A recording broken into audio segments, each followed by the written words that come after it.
Hey guys, I thought I should narrate this since it's all text. So I awoke in my desk chair. Across from me were his piercing amber eyes. They surprised me at first, but I should have known he would be there. I stretched and said, mid-yawn. Not very nice to sneak into a sleeping woman's apartment. Oh, nice, I'm playing a woman. Nice. Alright, but his stare just continued. Here's the open window. I laugh at his glare. Alright, so I laughed at his glare. I've seen San Francisco's shrewd thugs, hardened cops, and deadly politicians, but none could ever match that gaze. I knew I didn't have what he wanted. Reaching into my coat, I took out my knife and flicked it open. I held the knife steady while staring back at him. Look, I said, nodding towards the desk. That's all there is. Take it or leave it. But a detective knows when she's beat, and I knew then. He wanted to search the place, and that's what he would do. I sighed, knowing my weakness for his type. Alright, I said, let's look. He let out a gleeful meow. Oh, it's a cat. Nice. All that suspense. I thought it's like a assassin or something. Alright, he let out a gleeful meow in victory. I cut a piece of my apple that the cat had rejected. Always the sore winner, I jabbed. But I was smiling too because I was telling the truth. There was absolutely no other food in my apartment. The cat often dropped by to scavenge. He made a lot of noise when he thought I was holding out on him.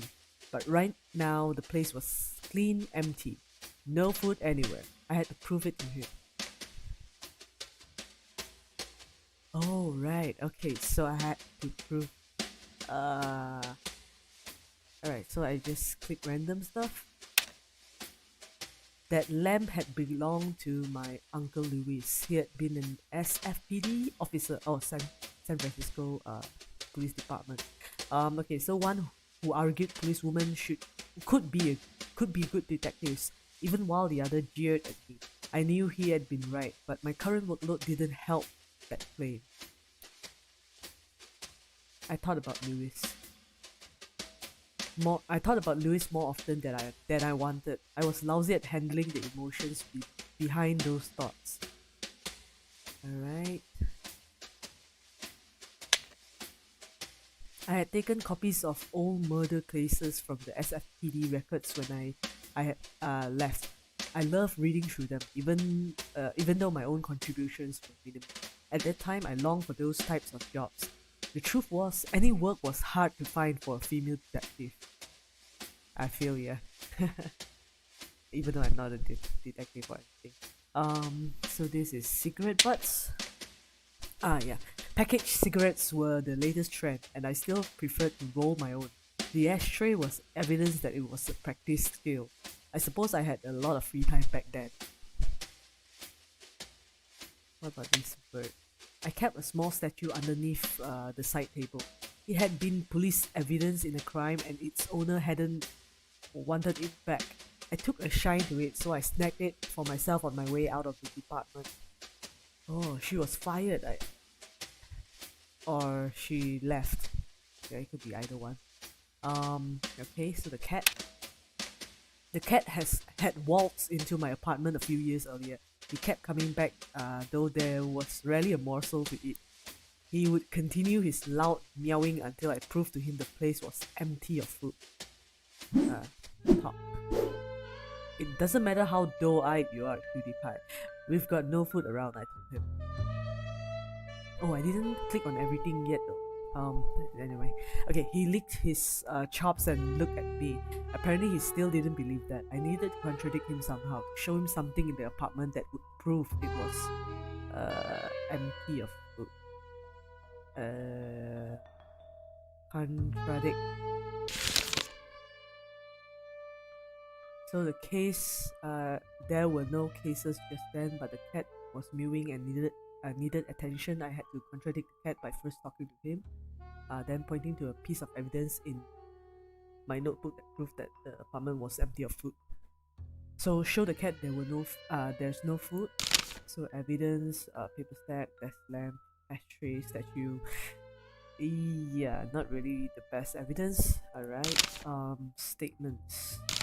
Alright, so let's go back and explore. Okay, I went back to the apartment to search for clues that I could show to him. Right. What about this? A newspaper was flopped on the floor. Its headline about the death of Lenin, leader of the Red Menace, sweeping Russia. It seemed the Bolsheviks had lost their head. Okay, a book.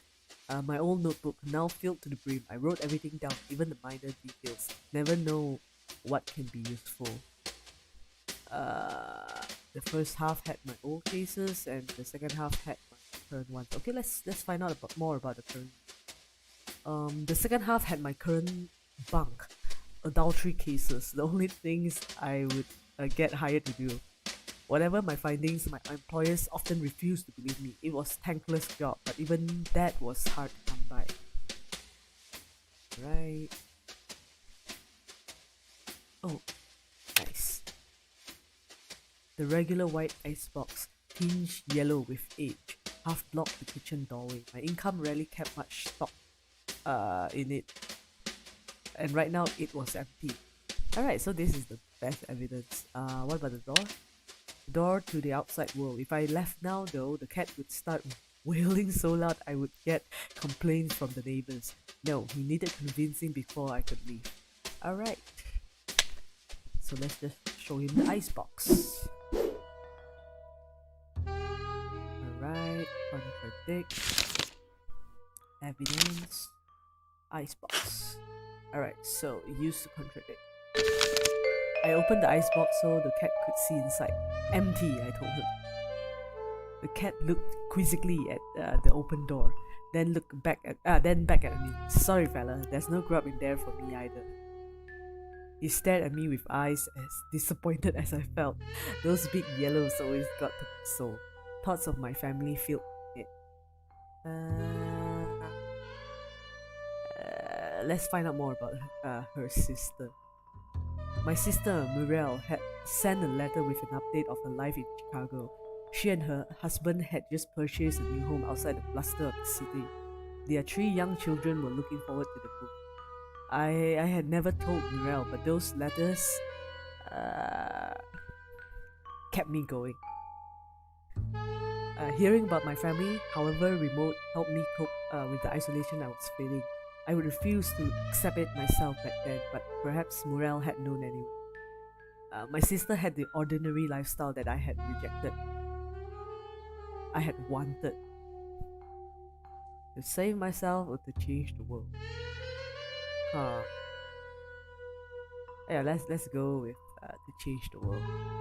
I wanted to change the world, to bring justice for victims, especially the ones who no longer had a voice. Not that I was helping advance that cause with the types of cases coming my way. My mind spiraled into the usual series of questions. Had I even impacted the women's movement? Had I made any change on society at all? Was my plodding career worth losing traditional happiness? What was the point in the life I had chosen? A loud meow from the cat snapped my thoughts back into the moment. I took a deep breath and grinned back at him. Guess you can scram now, I said. Nobody's going to come knocking with food for you, fella. Oh, there immediately came a banging on the front door. Beyond a nuisance, this cat was a psychic too. You order out? I asked him. Open the door. In the doorway was regrettably a familiar face of Connor Green. His company churned my stomach. Regrettably, so it's probably someone that I don't really want to meet. Yeah, let's just choose this one. I'm not sure what he done though. His company churned my stomach. It might have been his bergamot perfume, which hung around my nostrils like a lingering unwanted gas, or that sordid smile which was forever plastered on his face. He stared at me through the doorway with a coy smile. Well, ain't you gonna invite me inside? I started closing the door. But he's a client, right? So okay, I let him through. I let him through the door before closing it. Hey now, he said, looking at my apartment. You know this clutter might turn off some customers. Maybe not me though. So that was his angle, hiring me as a detective. I wondered what a bootlegger would need with a private eye, but he answered without my prompt. I'll make this quick. I can't take this to the hawk house or the pigs would laugh me out. And other dicks just aren't as tempting. His grin widened. Thought this was gonna be quick, I said, and I started rolling a cigarette. It wasn't quick, and I had already rolled and lighted a second smoke when Green finally finished his story. I noted the most important bits in my book. It had started with a letter slipped under his door in a white envelope. The envelope contained a single typewritten leaf, which he handed to me. It read, "End your game, or we'll end you." It had no signature, instead ending with only a small scribble in the bottom right corner that resembled a black hand. Alright. Green. Oh, these are clues, right? The white text. Alright. Green had a lead on a new running scheme, a connection from Vancouver. He had given a sample to Tiny Paul, the gangster who ran the Tin Spoon Speakeasy for mob boss Jerry Ferry. They had agreed to buy in for more. Oh, alright. So Green isn't really a legit sort of businessman. Alright, so Green surmised the letter was about his rum running. So he's working with mob. Right? He suspected Redstone Stable, another bootlegger, of sending the letter. He told me that Stable ran a barber shop during the day and gave me the address. Green needed to know who the threat was from. He would get Paul's gang to deal with them and continue his scheme to get rich. If I go snooping myself, he concluded, folks see I'm not trusting people. No trust leads to no customers. I need to play it low-key, which is where you come in. I raised an eyebrow and stared at him through the cigarette smoke. Something in his yarn was still twisted. He must have noticed my reticence, because he said, "You know, I work closely with Louis. I'm sure he would want to protect me as much as any other victim." My uncle. Louis had put me on the force. To begin with, made me the first policewoman for the SFPD. He was the only one who would let me walk the beats with him, or do more at crime scenes than comfort the reader. He had been obsessed with helping victims and bringing justice to those beyond salvation. After he had taken his own life, oh no, suicide. I quit the SFPD. There was little more I could do there. I started my own practice, taking his ethos to heart. Was Green worth my time? Would he be worth Louis's? Green had tipped off my uncle in a few cases. I wondered if that was enough to warrant my protection. Before I could think past my headache, he threw a bill in my lap. "Keep the C note as a retainer, and don't worry about getting in touch. I'll find you later for a chat." He walked out the front door and I let him go. If he was willing to give me $100 with no commitment, I wouldn't stop him. I turned back to the apartment, still confused about the whole story. The headache wasn't helping either. Whenever I lacked clarity, a trip to Southern Coffee was usually the cure. So let's head out. I mounted a gold plate on the outside that read, "PC Malone, Private Investigator." There was only one place I needed to go to clear my head: Southern Coffee. Southern Coffee was a basement dive. It wasn't modern, hip, or ever busy, and it was my favorite place to down some paint, especially in the company of the best bartender in the city. Alright, I stepped into the taxi and walked into a comfortable position on the back seat. I thought about starting a chat with the driver. Yeah, let's talk. I started talking with the driver, who began speaking about his recent European vacation. Went to Normandy on a steamliner. I asked about the trip.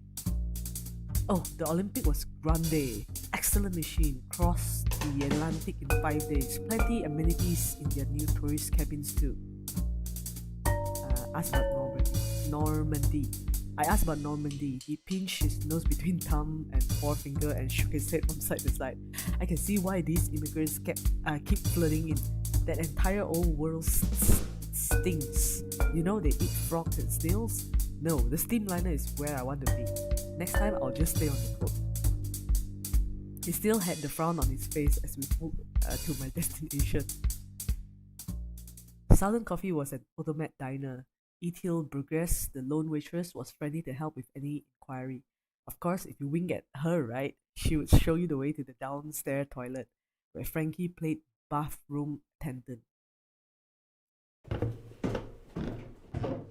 Southern Coffee had the distinct feeling of home. The familiar smell of mold in that old basement was enough to put a grin on his face. Alright, so what is this? Frankie had a bond with that old shaker at the end. I was surprised he hadn't named it. He could sling a mean drink, though he would only use the good liquor if he liked you. Frankie liked me. Like. Grab seat, right? Let's grab seat. The bar stools were crooked and worn. My usual one was in the center of the room. I could sit on it for hours if Frankie had a yarn to spin. Of course, the sauce helped keep me in place too. I grabbed the wine bottle on the bar and examined its label. It featured a picture of grapes and the words, "Sacramental use of me." Frankie looked at me with a spark in his eye. Go ahead, he said. Give it a swig. Alright. Let's drink. I grabbed the half-empty glass that had been next to the bottle and swirled some of its contents between my gums. A bit spicy, ain't it? Frankie asked. It's good, I nodded. And gulped the rest down. It'll cost ya too, he said with a smile and grabbed the bottle from turning it through his hands. Rabbis charge more than the nickel for this beauty. Only this type of Napa wine is made from that Zinfandel grape. It has a unique aroma.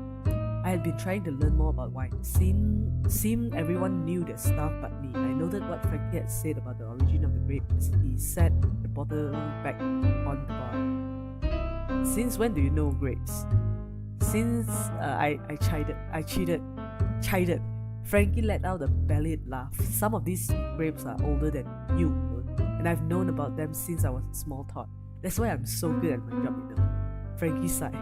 Too bad more folks can't taste them. That women's league is the devil. The Women's Christian Temperance Union was now under feminist Frances Willard, a positive force for the suffrage of women. But her staunch support of prohibition, along with the union's massive political clout, irked the very wet San Franciscan public, and she particularly wasn't popular with bartenders. Take a seat, he said. I'll make you something else.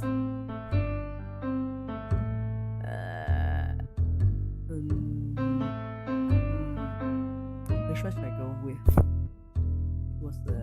He was a fantastic orator, but knew when to be a good ear to. For my money, there hasn't ever been, nor will there ever be, a more loyal bar.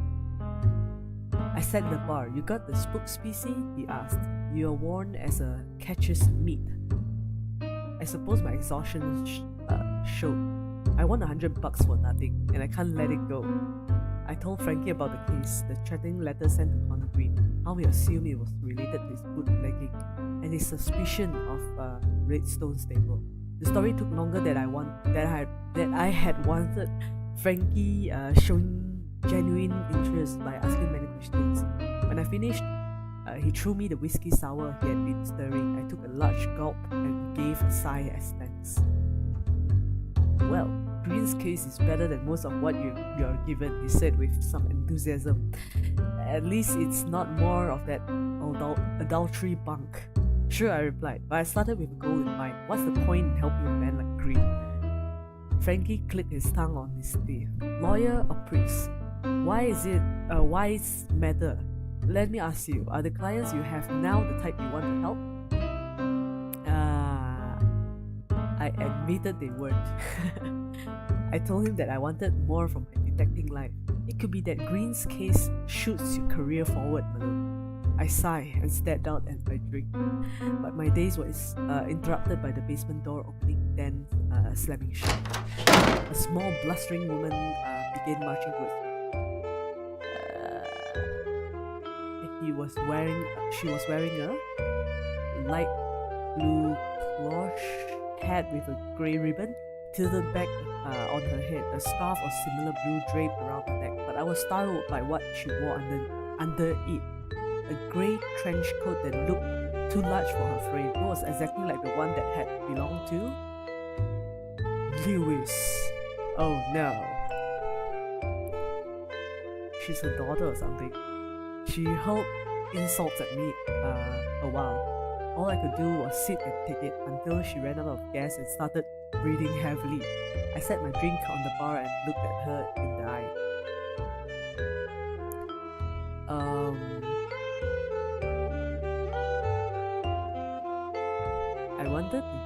I wanted to do this one. I started her features, but this one seems a bit... Yeah, let's go with this one. I inserted a "Hello, I'm Phyllis Malone. How can I help you?" accompanied by a smile as genuine as I could muster. That knocked her off her balance. Yes, that's my plan anyway. She stumbled over her next few words and I added, "And you are?"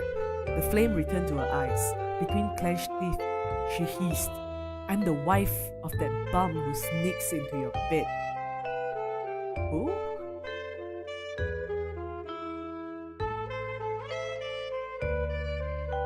I asked. "The cat?" But humor wasn't her angle as she launched into another poetic stanza. "And he just left your sty this morning," she finally ended. And that was when I gathered she was Connor Green's wife. Oh no. "Mrs. Green, I'm a PI, not a home wrecker, and I don't think your husband in his line of business would want to bait a dick anyhow." The look was pure incredulity. "A woman in that line of work?" she questioned. "I don't believe it." "Then don't." Alright, I'll just prove it.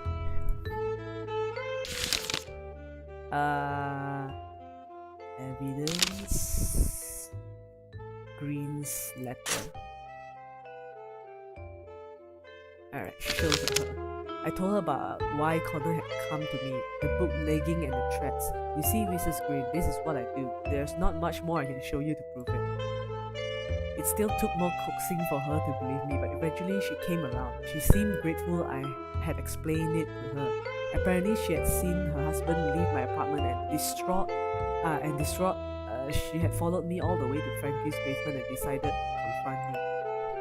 "I suppose I lost my head after what I thought I had seen," she said, and she began to cry. Frankie, ever chivalrous to a dimpled girl, came around the bar and held her up. "Now that's alright, Mrs. Green. Why don't I hail you a cab and send you on back home?" She agreed and they walked together up the stairs. When Frankie returned, I said to him, "You turned night real quick." He snorted and laughed. "Oh hell, we can't have that siren in here. With torture yelling like that, every street bugger would have come to her rescue." "Mrs. Green is a torch singer?"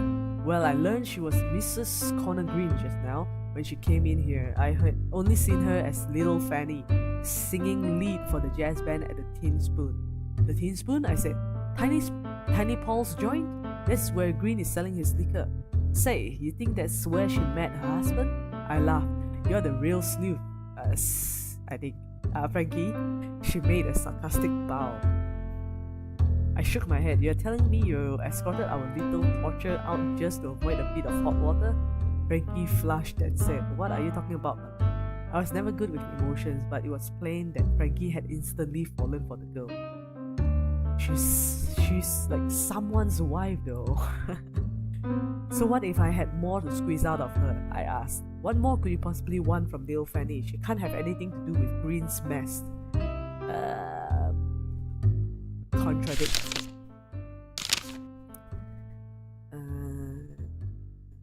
But actually I don't have any proof right now, so... Alright, don't contradict. I considered Frankie's point. Maybe she was unrelated to this case. I shrugged and stood up from the bar stool. What had just happened was quite a ruckus. It seemed like my cue to move along. Once I had asked Frankie to lend me some cash from that register, he growled so fierce that I decided not to ask again. I didn't think his employers would notice before I got it back, but maybe he just wanted to save me from himself. Frankie was still behind the bar. If I was stuck the case, a long drink with him might be helpful. Nothing else, right? Alright, let's go back upstairs. The worn stairs led to the outside world. Leave. I was heading up the stairs when Frankie called after me. So what are you going to do? I've been thinking about Little Fanny. I'll go to the bar. I've been thinking about Little Fanny. I suppose even mobsters had people who cared about them. And she had been wearing Louis' old jacket. So perhaps Green and Louis had been closer than I had realized. I guess I'll take Connor Green's bait, I replied. I've got nothing better on the stove and he might need the help. Something still stinks though. Well, what's your plan? Frankie asked. The way I see it, I have 3 goals right now. Green hired me for a job. Find the guy who wrote the letter. That's the basic part. But you want more? Asked Frankie. I nodded. Green's a shady character. I have to learn about him. Who is this guy? Dig in his past. I can't go back to him blind. And then there's something about his bootlegging. How did Green get a connection like that? What's his source exactly? Squeezing that lemon might give me some more juice. That sounds alright, he replied. So where is it you're off to? I got 3 leads that bootlegger's stable, who Green claims sent him the letter, the Teen Spoon lounge, where I might learn more about Green's rum-running schemes, and Mrs. Green, who could give me more dirt on her husband. Frankie nodded his approval. Well, if you ever stuck, come back and see me. You can never solve anything without thinking it over. I smiled and went up the stairs. Right, I'm on the job. Alright, I was debating where to go next. Let's go to the lounge. Was a speakeasy in North Beach run by Tiny Paul, the gangster that Green had put in with. I had never been there, but the mob keeps a tight lid on their own houses. But I figured it would be a good place to chase Green's bootlegging story. So let's go. I flagged a taxi cab and was on my way. I thought about chatting with the driver to pass the time. Let's talk. The driver was an economics student at Stanford, working to pay his room and board. He was an enthusiastic talker, the type of student who had yet to discover that he was not the foremost expert on any topic, and he disseminated European politics as though he were preaching unquestionable gospel. I indulged him and listened a while. You see, he said with a proud grin, France and England will be fine. They are going through the same resurgence that's happening here. The war has only made them stronger. I asked about Germany. Oh, the filthy Hun, he snorted. Why should we care about them? Chancellor Marx puts out a statement asking us to take away our sanctions. Hell, if he wanted a fair shake, he shouldn't have started a damn war. Yeah, here I have no opinion on this, so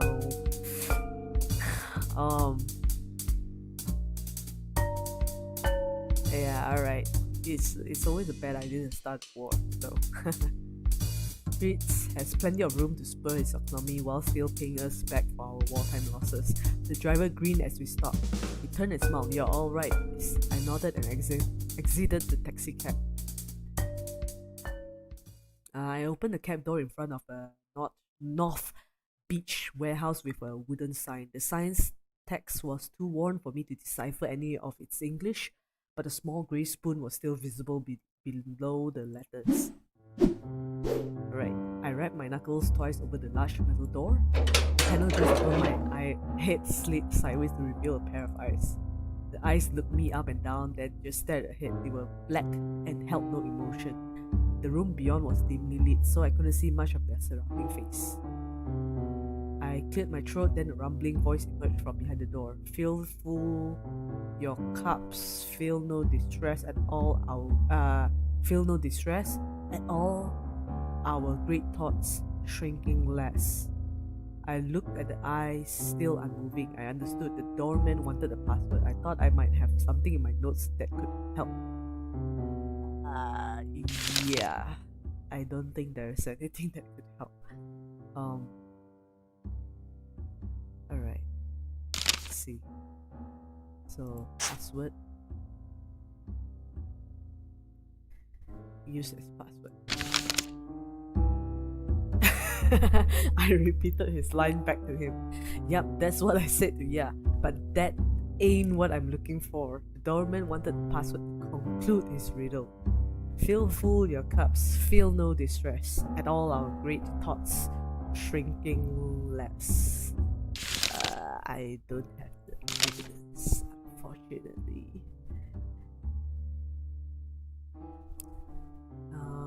The newspaper.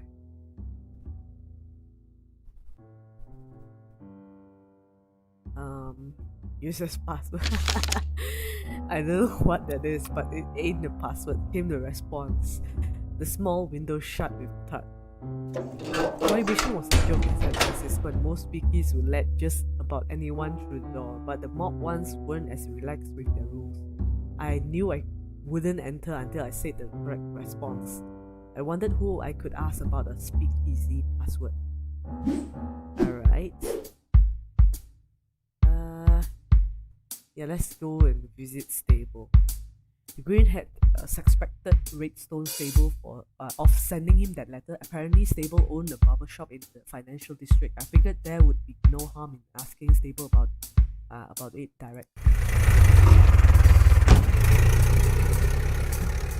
Alright, I hailed the driver, gave him the address, and stepped through the back door. I debated talking with the driver. Why not?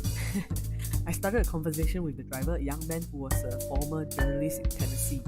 Tried to change the place with my reports, he said with a slight twang.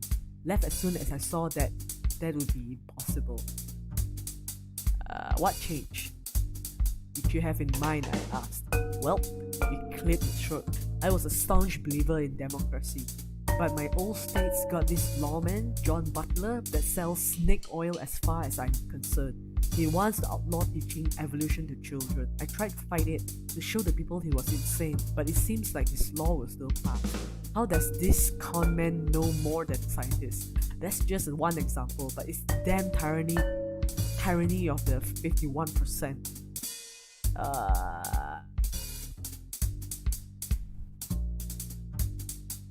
Agree that it ain't.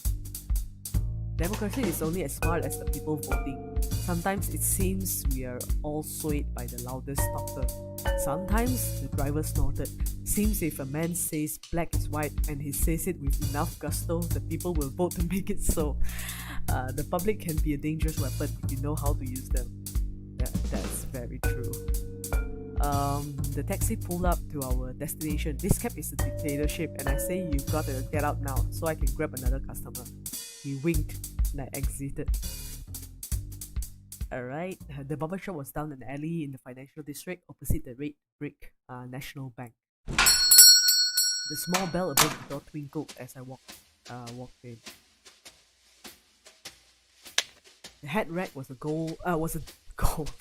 deep mahogany, engraved with gold lettering that read Fraser and Co. Furnishings. What about this? The two sides of the mirror's frame were cylindrical, painted blue, red, and white to look like barber's poles. They clashed with the otherwise elegant furnishings. This chair, the maroon leather chair, looked comfortable. It seemed elaborate for a barbershop waiting chair.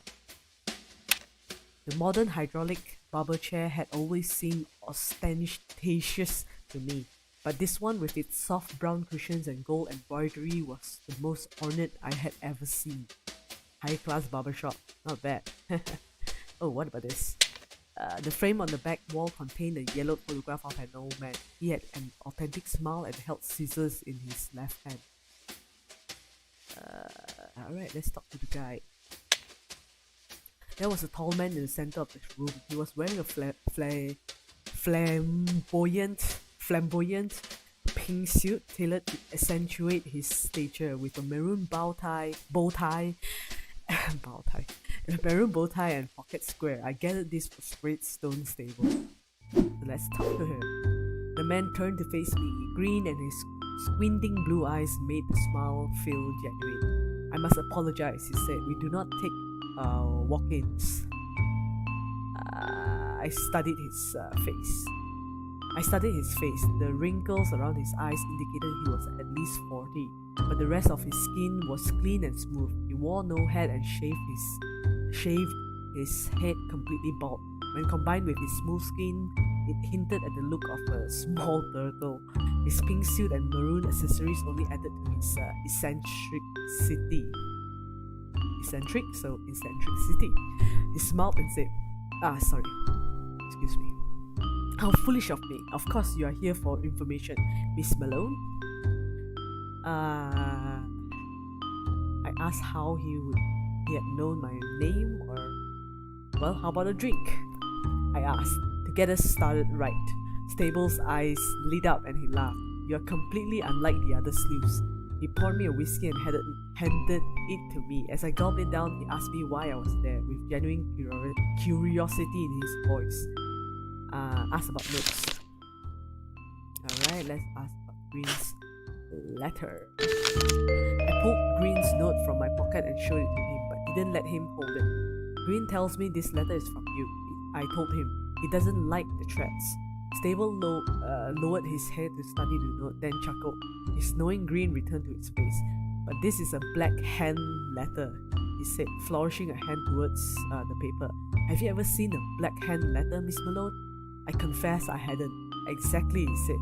You should ring your friend Shipman at the station and ask what it means. Oh, it's a new gang? Sam Shipman had been one of my uncle's regular partners in the Vice Records. I wondered what Shipman could have to do with Green's case. Stable seemed to think that he had a lot to do with it. I pocketed the letter and continued with my questions, but I made a note to stop by the police headquarters and see Shipman. Well, Miss Malone, he smiled. Will there be anything else? Right. Let's ask about the picture frame. I pointed the picture frame on the wall. That old man? I asked. Stable turned to look at the photograph. No, that is my grandfather, taken near the end of his life. Why did you hang it in here? This store was formerly owned by my grandfather. He started with humble beginnings. My Zaid taught me the meaning of hard work and dedication. I am humbled by reminders of him. Well, Miss Malone, will there be? Okay, right. Let's ask about the fancy waiting chair. I nodded to his furniture, elegant trappings for a barber. Math was never my strong subject, but I can't see a barber making enough for all of this. He smiled. Yes, I have other methods of procuring wealth, but I do not engage in illicit activities, if that is that is your implication. Well, Miss Malone, alright, okay.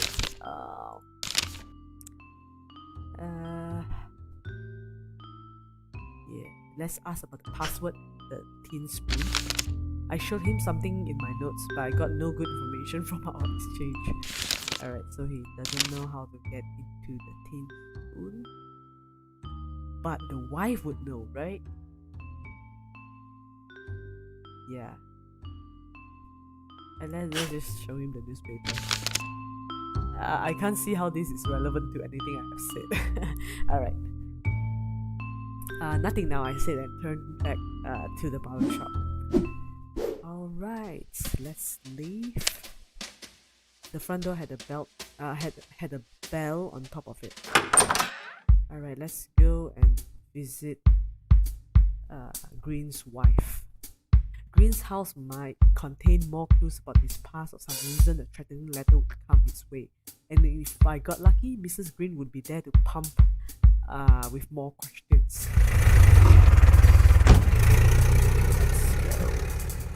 I hailed the driver, blah blah blah, let's talk.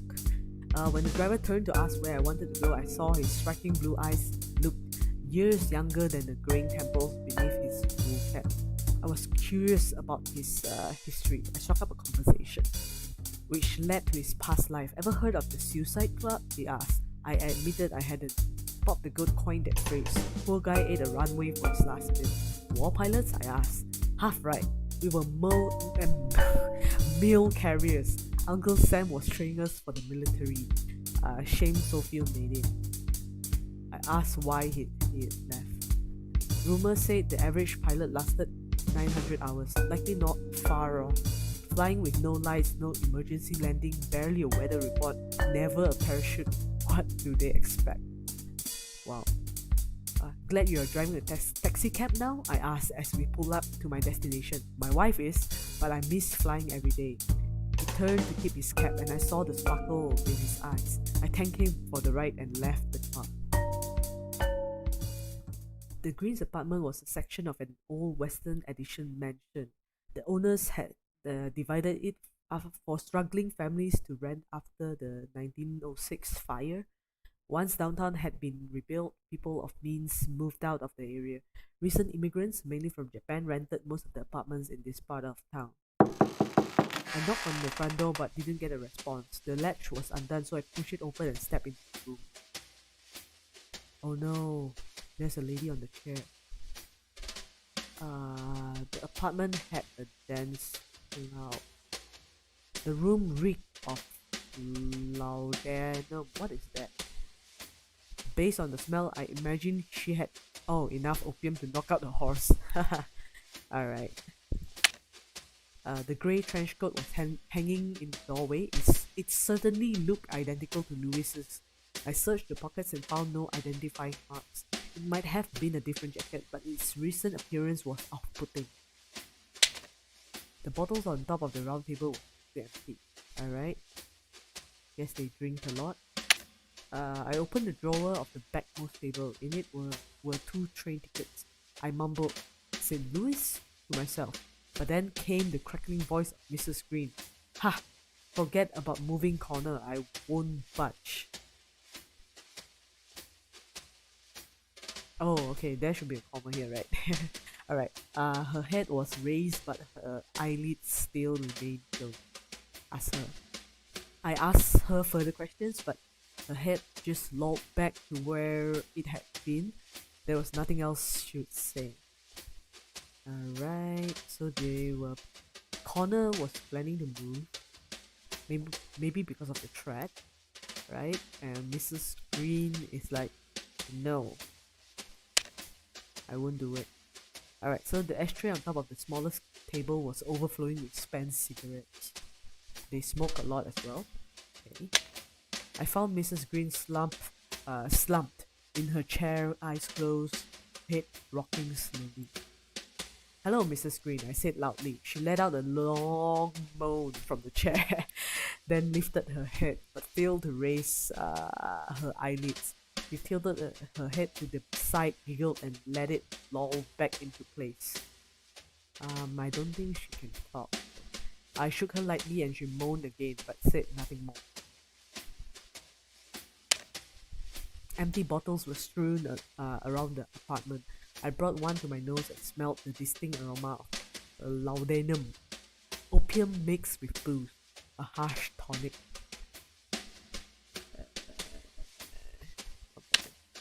A wilting plant was on the furthest table from the door. I could never keep plants alive either. Even as the petals fell, they were still a vibrant yellow. Alright, yellow plant. Drug Mrs. Green, so I can't get any answers out of her. Alright, I guess we'll just leave that. Nothing else to click. Alright, let's leave. The frame was just warped enough to prevent the front door from completely closing. Alright, so let's go to the police station and ask about the black hat. I always dreaded visiting the PD after I've flown the coop, and I was in no mood right now. But if Shipman did know something about Green's note, I had to chase it up.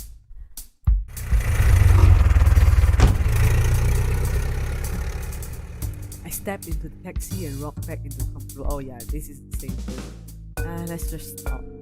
You hear the latest about King Tut? The driver asked. Apparently, Carter found the sarcophagus a few weeks back.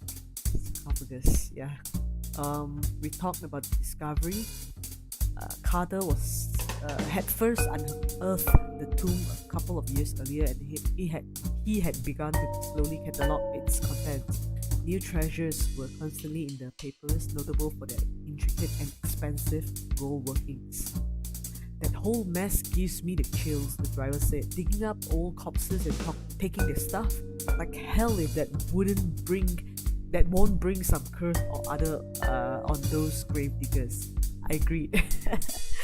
Plundering of ancient tombs reminds me of pirates in the West Indies. What right do we have taking the wealth of another nation? The driver shook his head. I wouldn't be the first in line to crack open that mummy. Won't end well for any of them. He let out an involuntary shiver. We came to my destination and I left the taxi cab.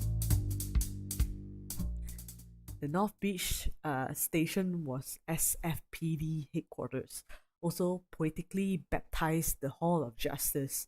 The building dominated the corner of Kearny and Washington in Chinatown. Rebuilt after the 1906 earthquake, I thought it looked even more sour than it had before. I strode to the young bob girl behind the large oak desk. She must have been new because we shared no recognition of one another. I asked for shipment and she motioned me to a chair as she pressed a pearl button. I sat down and she disappeared through a frosted door. I rolled another cigarette to pass the time. Between puffs, I thought about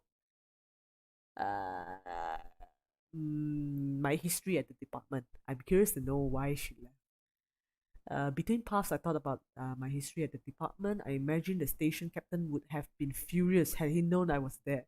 I did, after all, break a tumbler with the help of another officer's temple. That had been my last day on the force. Alright. It wasn't long before Shipman walked out of the frosted door. Samuel Shipman smiled when he saw me. He had always been helpful to me in my days on the force. Working closely with Lewis, he had acquired the habit of bouncing theories my way. He judged officers purely on results, and because of that, he was one of my few fans. We exchanged brief pleasantries before he said, "Wouldn't come here for glad handing?" What is this? Wouldn't come here for glad handing. He had a habit of removing the subject from his sentence. What needs doing? I explained my case to him. He scoffed when I mentioned Connor Green. Working for that pinhead, got a good mind to run him up a flagpole.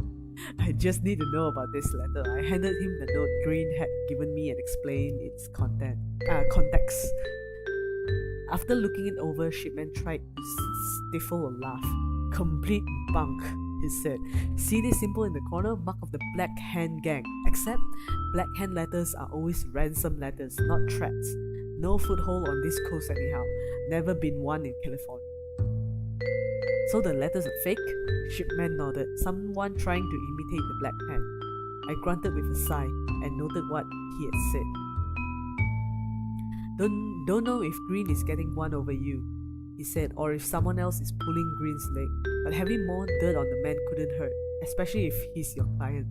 I agreed. I have been trying to dig through his past. You got any bung on him? Shipman shook his head. No. From Oakland is all I know, but I can do some more digging. I thank him for that. Okay, so he's from Oakland, right? Under a pile of vice though. Might take me a while. Why don't I telephone when I find something? I had no office where I could receive messages, but I dreaded returning to the station. I told him to call Southern Coffee. Just leave anything with Franklin Conway, I instructed. He said that was alright. We traded goodbyes and I went back to the station's entrance. Now I knew the letter was fake and Shipman was looking into Green's past for me. I just needed to chase up the bootlegging lead. I stepped into the street and thought about where to go. Bootlegging lead. Stables, barbershop again. Right. I actually enjoyed the real taxi chat. It's a really nice touch to the game. Okay, so went to the Palace of Fine Arts, the driver said when I asked about his weekend. They were holding a guest gallery. Michael is a big Georgia O'Keeffe fan. Myself, I don't get all this new stuff. What's so hard about painting some wavy lines? For the rest of the trip, we spoke about the other artwork that had been on display. Pieces from Charles Schiller, Louis Lozowick, Edward Station. I don't know how to pronounce the names. And many more. I was sad to have missed it. But when we stopped at my destination, I left my envy in the taxi cab and refocused on the case at hand. Let's go. Right, let's just talk to the guy.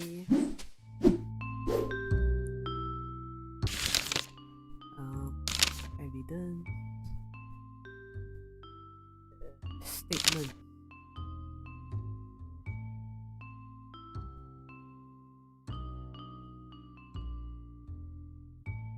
Claims.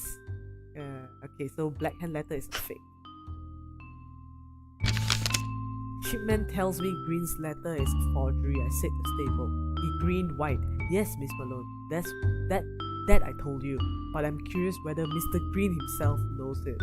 Stable still would admit no knowledge of the note. Right. Okay, let's ask about this new bootlegging thing.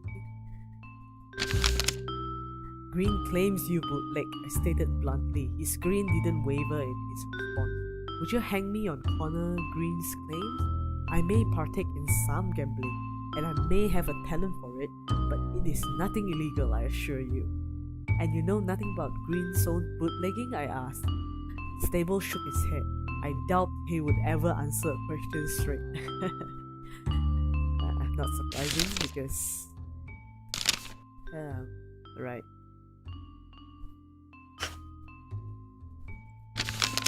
I asked Stable again about Green's bootlegging claim. Alright, not working. Let's see what else I can ask.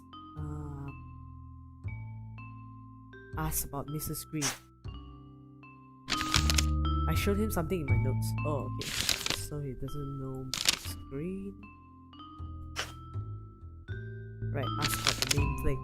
How did you know my name? I questioned. He smiled again. He apparently liked smiling when he was pleased with himself. Barbers hear gossip from around town, Miss Malone.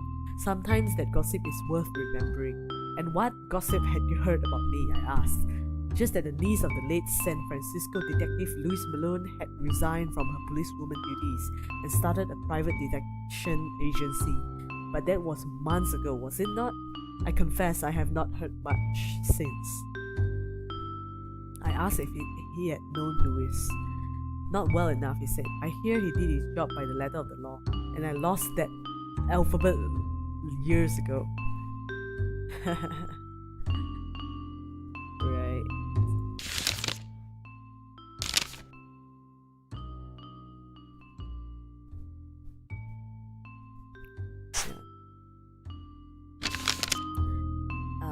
Okay, so he doesn't know that Connor plans to move.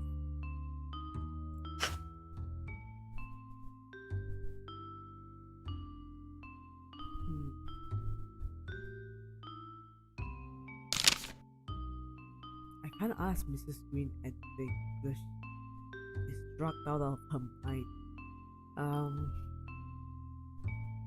Maybe I should go back to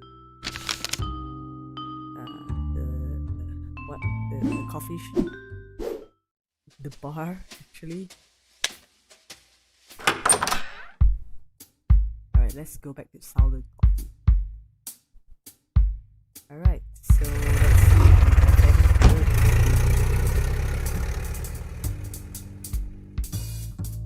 We began talking about his home state of Colorado. Lovely land, he said, truly blessed with clean air and wildflowers. I asked why he'd left. The people is mostly fine, It's the politics that are rotten. See, I married an Irish Catholic. Now, most folks are backwards on that, but at least out here they keep it to themselves. That clan has seeped right into the core of my beautiful state. And now the clan is starting to think national. They are anti-black, anti-Jew, anti-Catholic. Seriously? Alright, anti-Mason, you name it. He shook his head. A day of reckoning is coming with the KKK and our politics. I just hope sanity wins. I hope so too, I said. We came to to my destination and I stepped out of the taxi cab.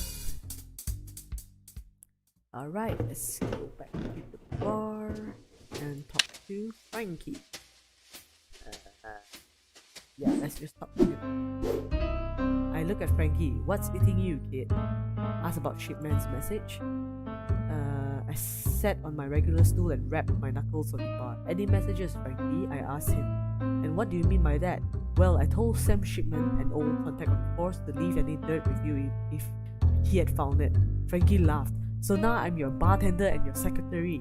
Say, if I become your housemate, will you at least pay me? So I'm guessing you haven't heard anything? I said.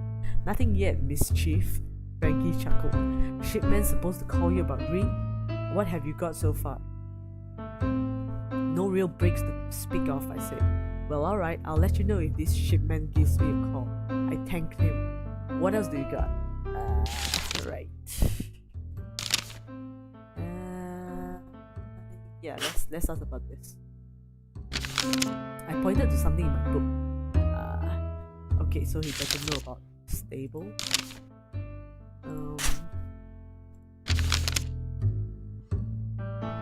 I pulled Green's letter from my pocket and showed it to Frankie. Showed it to Frankie. Still not sure what to make of that note? Frankie asked. In fact, I said I do. It's Buzz. Green was giving me the runaround. This letter is fake. Frankie gasped. So why would Green hire you? I gave my shoulders a shrug. I still need to solve that part. Well, let me know if there's anything I can help with. Alright. Let's ask about Mrs. Green.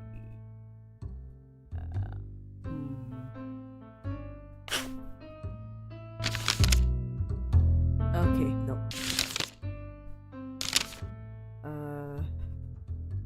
Ask about the bootlegging scheme. I wondered out loud how I could get more dirt on Green's bootlegging. Frankie thought about it too. He offered, well, Green's working with Tiny Paul on this scheme. If I were to buy from a new source, I would have to try it and get a taster. Oh, right. I still couldn't get in that place. Oh yeah, okay, so the Teaspoon doorman kept me outside the joint. He wants a password, but I have no ideas. Feel full your cups, feel no distress. At all our great pots shrinking less, he said. Who knew gangsters were the reading type? Frankie laughed. All our great thoughts shrinking less, he said. What? I asked, puzzled. He turned and grabbed a bottle from his shelf. Vintage stuff, this. Strange they would use it as their code. He handed me the bottle and I read the back of the label.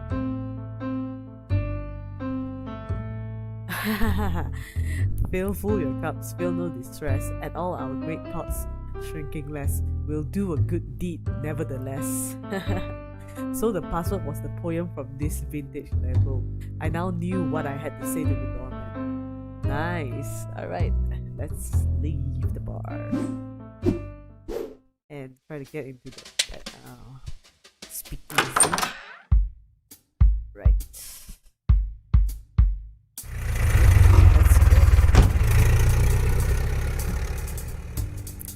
I gave my address and slouched in the back seat. The driver started talking about the latest films. Have you seen the 10 Commandments? He asked excitedly. I admitted I hadn't. There's this scene, okay, where Moses parts the sea and the Israelites walk through the part. I mean, they walk across completely, you hear? I don't mean in the story, but in the film itself. Just a group of actors in between mountains of water. It looked real. I melted in my seat. How did they do it? And it has these colors, right? Continued. They are so vivid. The whole scene is blue when it's dark or orange when it's hopeful. I haven't seen anything like it. But it's strange. Less than half the film is about Moses. I mean, you call a thing the 10 Commandments, you expect it to be the old story. But And it is, but then there's a long stretch about these brothers, John and Danny, and this John guy's greedy and Danny's nice, and of course in the end John gets what's coming to him. Weird way to tell the story though. Anyhow, he ended, "We're here, but you should really see this flick." Considering how much he had just told me about it, I felt I didn't need to anymore. Yeah, all the spoilers, right? Alright, let's knock again. I rapped my knuckles on the metal door and gave the password. Look in notes, statements. Use as password. Will do a good deed nevertheless. I recited the line that Frankie had shown me on one of his bottles. The eyes squinted. "Wait here," came a gruff response. The panel slid shut and I heard footsteps walking away. I rolled a cigarette and waited. After a quarter of an hour, the panel opened again. "Bar's closed, but you can shoot pool in the upstairs room," said the eyes. He pulled the door ajar so I could see a set of metal stairs. I walked up the stairs and opened the thin wooden door to the billiards room. It was much smaller than I had expected for a gangster's paradise. The only light came from the hanging lamps above the billiards table. A haze of cigarette smoke darkened the room's corners. There's a tall chair. A couple of tall chairs were placed around the billiards table, right over the lights. The room was lit only by the dangling lamps above the billiards table. The pool table was the focus of the space, the light reflecting from its smooth green surface tinted dead. Ooh, what about this? The rack on the wall held 5 cubes. And what about this? A clean ashtray sat next to an empty glass on the table in the corner. And what about this? A bottle of unlabeled wine sat on the table. When I sniffed, it smelled of strong spice. Aha! Right. Okay, let's talk to the guy. I saw a tall, broad-shouldered man playing the table by himself. Based on Frankie's description, I gathered this was Tiny Paul. I cleared my throat to get him to look at me, then followed with a casual, "Are you ever gonna take a shot?" He stood up straight, rested his cue on the table and looked at me sideways. It was the petulant look of a boy forced to play with his younger sibling. Hullo. He sighed. I asked him more about billiards. "The thing is," he said in his baritone, "once you clear more balls than the other guy, you've got more crap in your way. Billiards is all about navigating through the crap." Yeah, that's true. I had never shot much pool, but I thought he might like me more if I feigned interest. I considered lying to him, telling him that I played a lot.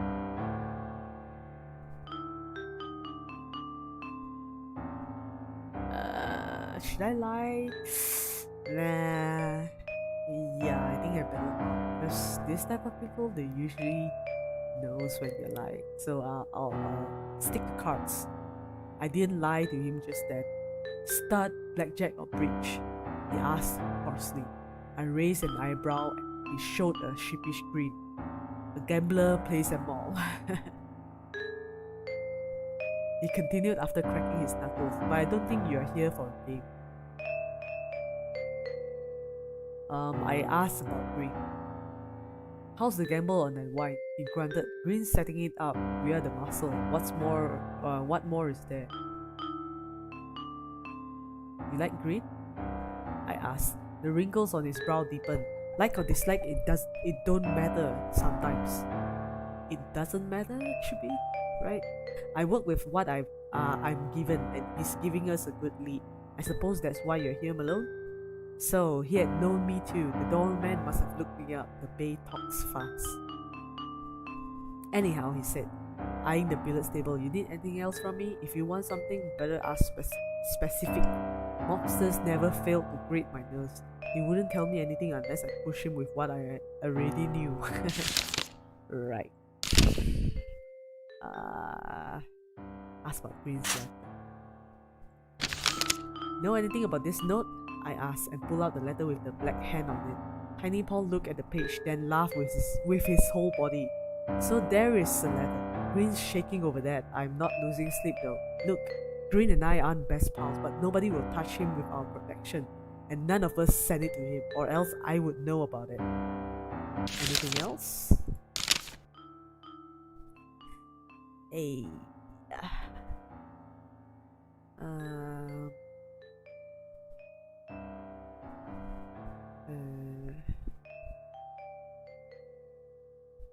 Ask about tickets to St. Louis. I considered telling Tiny Paul about Green's tickets to St. Louis, but if these mobsters thought that Green was about to blow town, they would be liable to dig him an early grave. I still needed to solve my case, and for that I needed my employer alive. Maybe after it all cleared up, I would mention Green's tickets. I must have been lost in thought because Tiny Paul asked, "Can I get back to this already?" motioning to the pool table.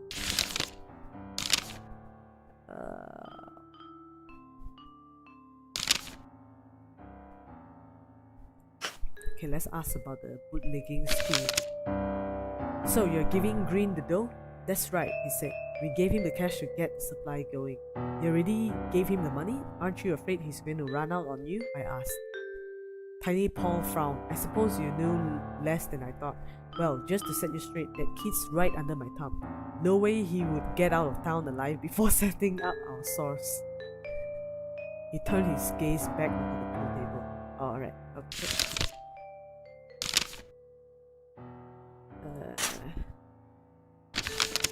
Know anything about Redstone Stable? I asked. Heard the name, he replied, but why all the gossip? He could tell you more about himself. You won't give me anything on him? Now, why would I do that? He shook his head and asked.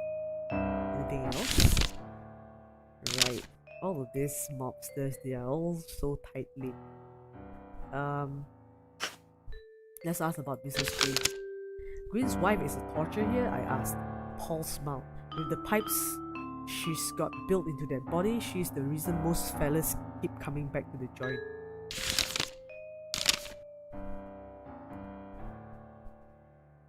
But she drinks a lot, right? And she smokes opium or something? Right. Let's ask about this. I tried to work something about... right. Yeah, it's not breaking.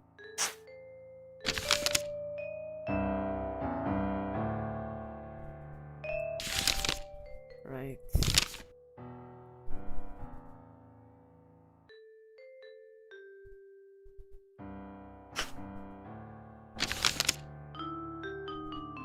You know, Green's note is a fake. Green's note is a fake, I said.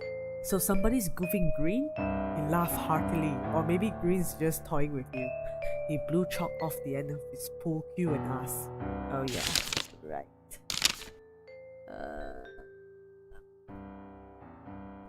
I don't think I have anything else to ask. Maybe the green coat? Alright. I don't think I have anything else.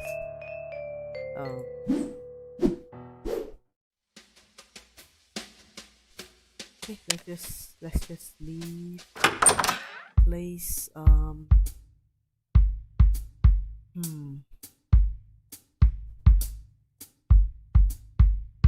Should I go back to the bar or should I go to Green's house again? Let's go to the Green house.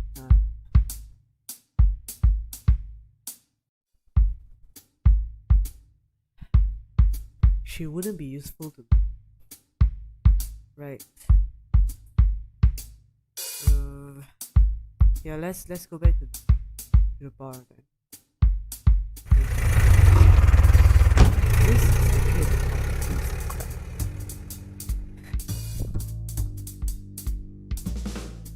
We talk about the weather and not much else. Sometimes taxi cab drivers make poor conversation partners.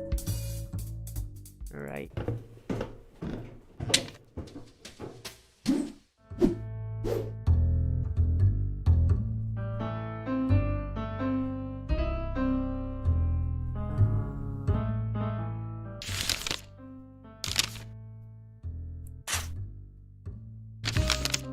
pointed to something in my book. Oh, okay. It's not working. So let's see. No. Not working.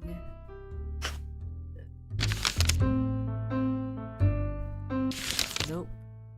All the evidence I got is like pointless.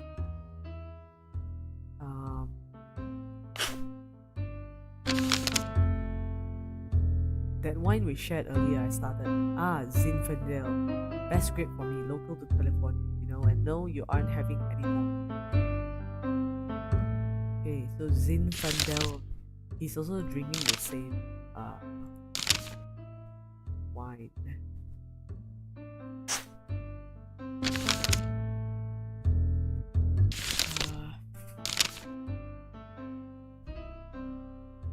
Let's ask about the trench coat. Nope. I'm definitely missing something. I am missing. Ask for a cash register. Nope. So I need to discover Green's past, investigate Green's bootlegging.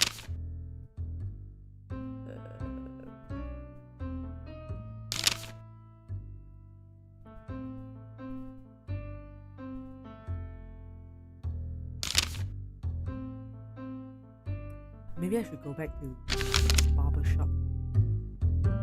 Never mind. Let's go back to the barber shop.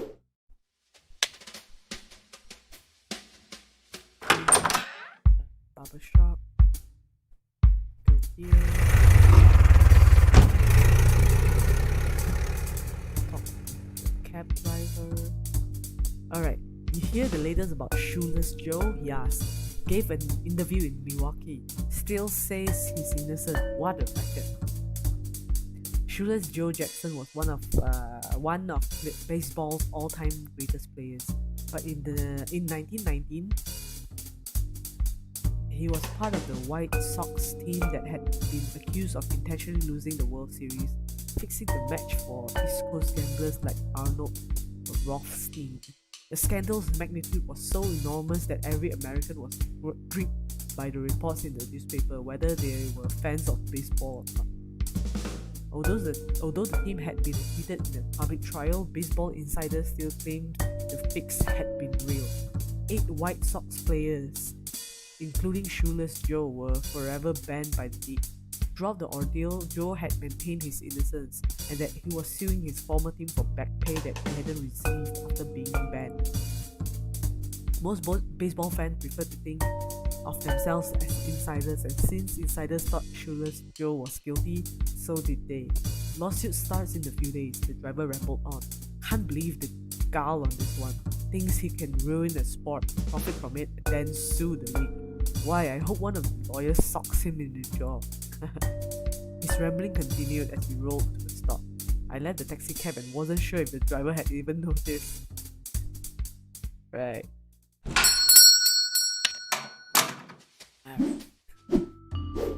Are all mobsters so like infuriating, you know? Just tell me something.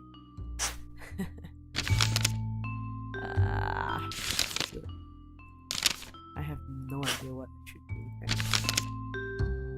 Nope, not working. All the info I have from Tiny 4 is just not working.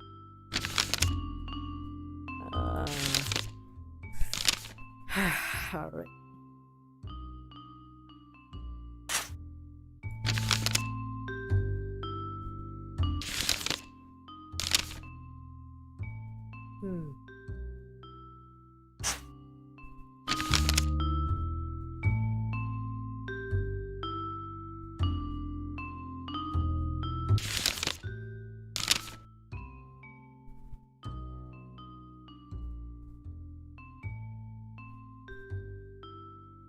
Alright, so I have no idea what to do right now.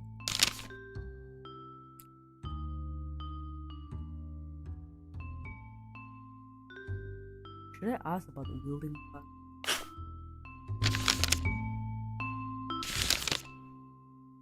It just shows that nobody has been taking care of the plant. I need some tips.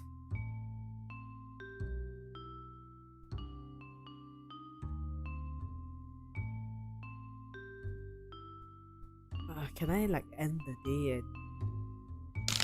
and just talk to Mrs. Green?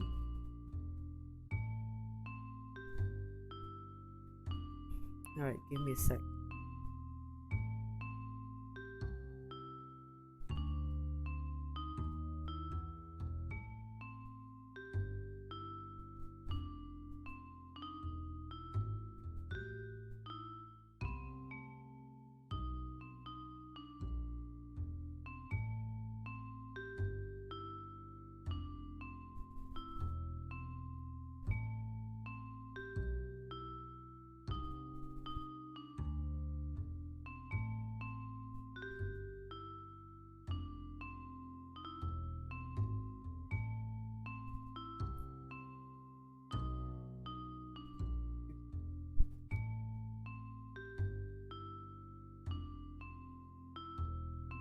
Alright.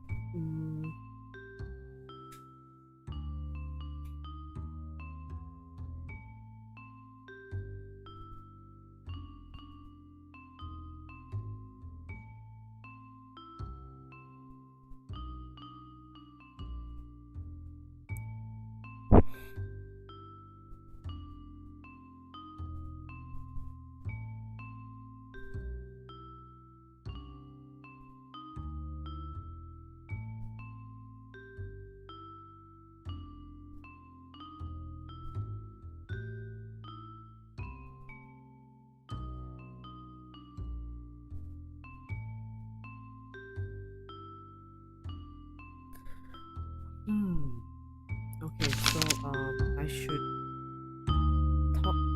I did talk about the wine with Tiny Paul, right? Because I recall. No, I didn't. I didn't. I asked Frankie about the wine, not Tiny Paul. I need to do that. Well, let's do that. Yeah, I just missed out one step. I couldn't believe it. The driver was somewhere in his 50s but drove like he would soon be dead, bounding through the streets and honking at anyone in his way. Making good time, I commented. Bah! He exhaled like an old ship captain. Congestion. All these motorists, and not one of them knows how to drive. Lunatics. Last word he shouted through the window. You see Life magazine? He continued. 13% increase in auto deaths this year to last. 14 the year before. Most of them pedestrians. And probably caused by someone like you. We crested another hill. My head bounced off the car's ceiling. Most folks run out of moonshine at home and then take the car to the spiky. Can't even walk and then think they can handle the road. The car's tires squealed as we rounded the corner. Well, not me, sister. This car leaps when I put my foot down. But you just gotta know what you're doing. We screeched to a halt at my destination. I stumbled out of the taxi cab as quickly as possible, thankful to still have every limb.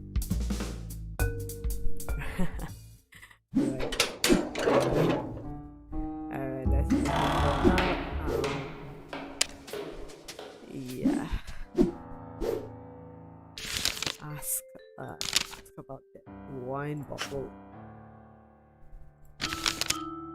That bottle on the table? That's a stuff. A sample from Green's source. I know some Napa wine that smells exactly like that, I said to him. That's so, he smiled. Well, that one's from Vancouver. I had to work every muscle in my face to stop my jaw from hitting the floor. Where's the wine from, Paul? I asked him again. It's from Vancouver, he repeated. Frankie had told me that only Napa grapes had this type of spice. If Paul didn't know this bottle was local, I wasn't going to tell him. but it told me something very important. I had to confirm with Frankie, but if my hunch was on the money, then Connor Green was not getting his wine from Canada, and he wasn't playing square with Tiny Paul. Anything else? Paul asked me.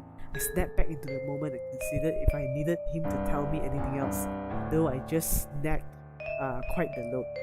Yeah, I forgot to ask about this thing. I asked the wrong fella about the wine. Dang it. Alright, anyway, I managed to do it, so that's good. I want to ask about the password as well.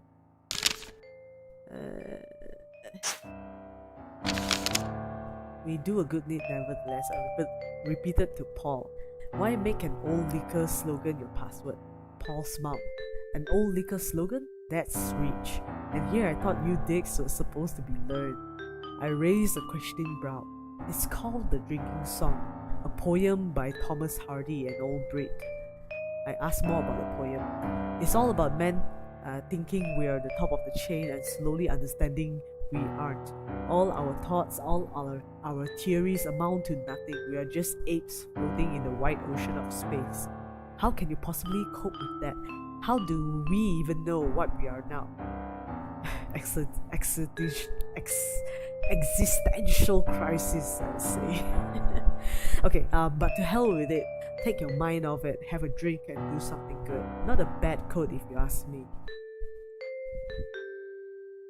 I tilted my head, neither agreeing or disagreeing, but simply impressed by Paul's knowledge of Victorian poetry. Alright, that's enough of a lesson. Is there something else you wanted, or can I get back to this?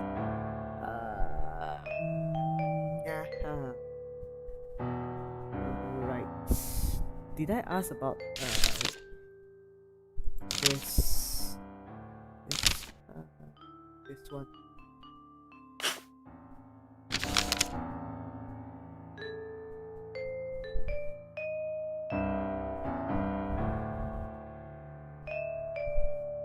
Okay, so I talked to him and I didn't get anything, so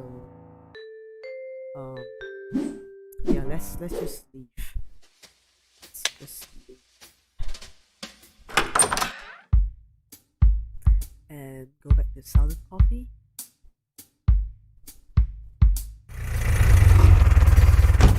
So Green is playing a very dangerous game with a mobster. Okay, so we talked about politics, but I don't remember exactly what about. Not all of my conversations with cab drivers were memorable. Alright. Let's talk with Frankie.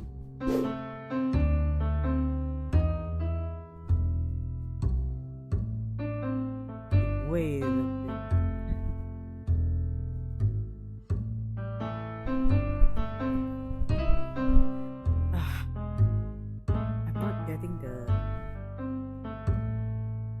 Oh, well, you're like this. Remember that wine you offered me? Oh, my Zinfandel you nearly finished. Where did you say that grape was from? It's from here, California, Napa or Sonoma. You sure? Yes, Malone. That's the only place these grapes grow nowadays. And not Canada? I asked. What are you swinging at, Malone? Tiny Paul had a bottle of wine that tasted the exact same, that identical spice. He said it was from Green's bootlegging source, from Vancouver. Malone, I'm telling you, he said, no wine anywhere else in the world has that spice. It ain't from Vancouver and Green ain't getting it cheap. I nodded. Well, you just confirmed my hunch. Green's got no source. He must be swindling Tiny Paul and the entire fairy gang. And I bet he'll run away with the money. Frankie let out a long whistle in disbelief. Oh, he wants to fake being killed because of the note. Just then the phone rang. Frankie picked up with a hello, right, then handed me the receiver saying shipment. PC, he said, his excited voice crackling the speaker. Find anything on Green? I asked. Nothing, he said. I was puzzled. Then why would you call? That's the idea. First got pinched for a brawl in the ferry building. That was in November 1920. Before that, no Connor Green anywhere around the bay. Strange, he continued. Has trouble staying out of a mess, mixed up in something nearly every week. So only appearing a few years ago? that Oakland backstory is Swiss cheese. Right. What are you thinking? Green's got a different past? I asked. He said. Guess that he just got here in 1920 and never been straight about where he's from. Wait, I said. If Connor Green was a criminal in another town, easily some cop would recognize the name and send him back home. SFPD isn't that thick. Right, Shipman agreed. If it's the same name, could be his real identity disappeared in another town. Okay, I thought aloud. So he might have changed lives. Is there any way to confirm that? If Green fled, the local bulls would keep looking for him, but not if they thought he died. Get these cases sometimes, where mobsters fake a death to escape a burg. Use a mangled stiff to do it, someone unrecognizable. That way they get out of town without a chase. And he's doing the same thing again. Got any mobster deaths in 1920? I asked. A ton, too many to look through, but narrow the search for me, a town he might be from. I could check a specific city's archive. Anything in your notes that tell us where he could be from? Right. Where he could be from.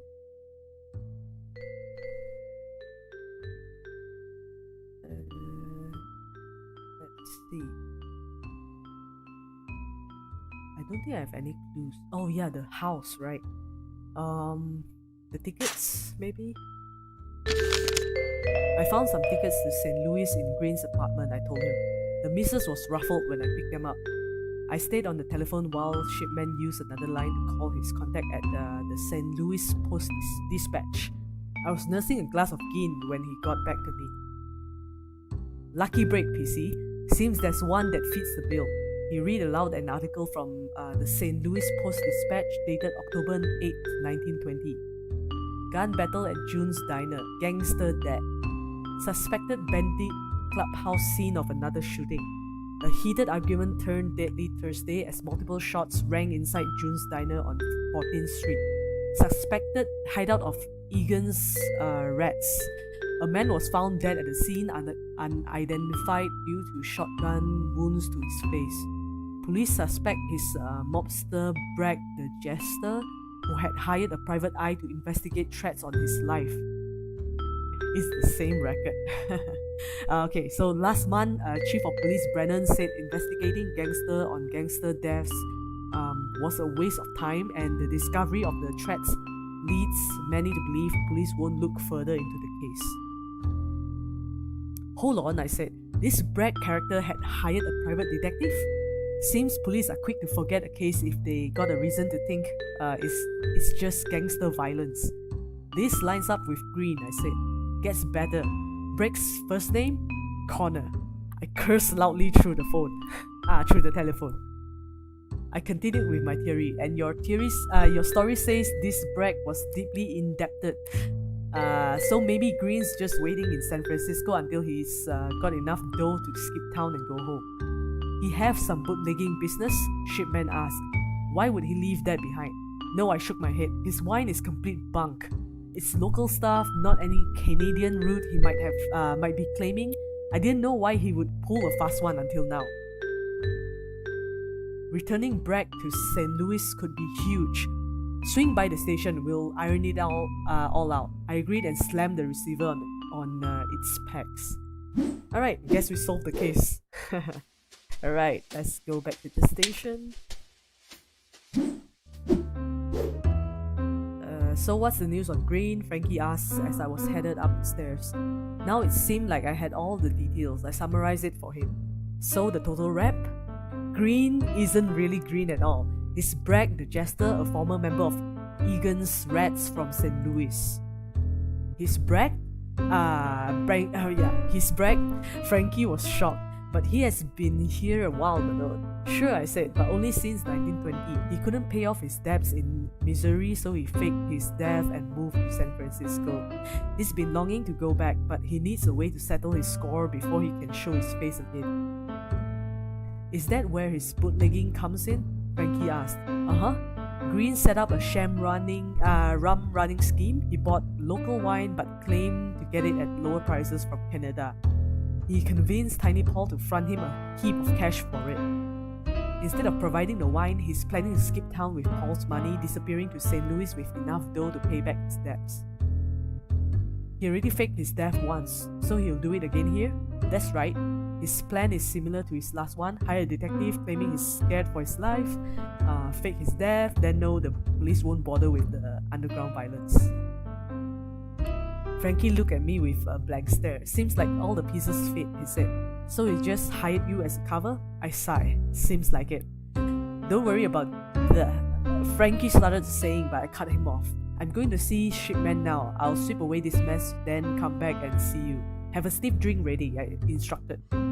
Just be careful, Malone. Egan's rats have a reputation. They can be ruthless. I turned and walked up the stairs. Alright, there's only one place to go. The police station.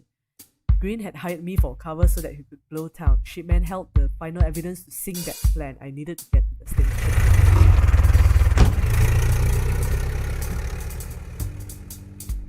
Okay. I stepped into the taxi cab and was consumed with my own thoughts about the case. I had finally caught my break, but it was a dud.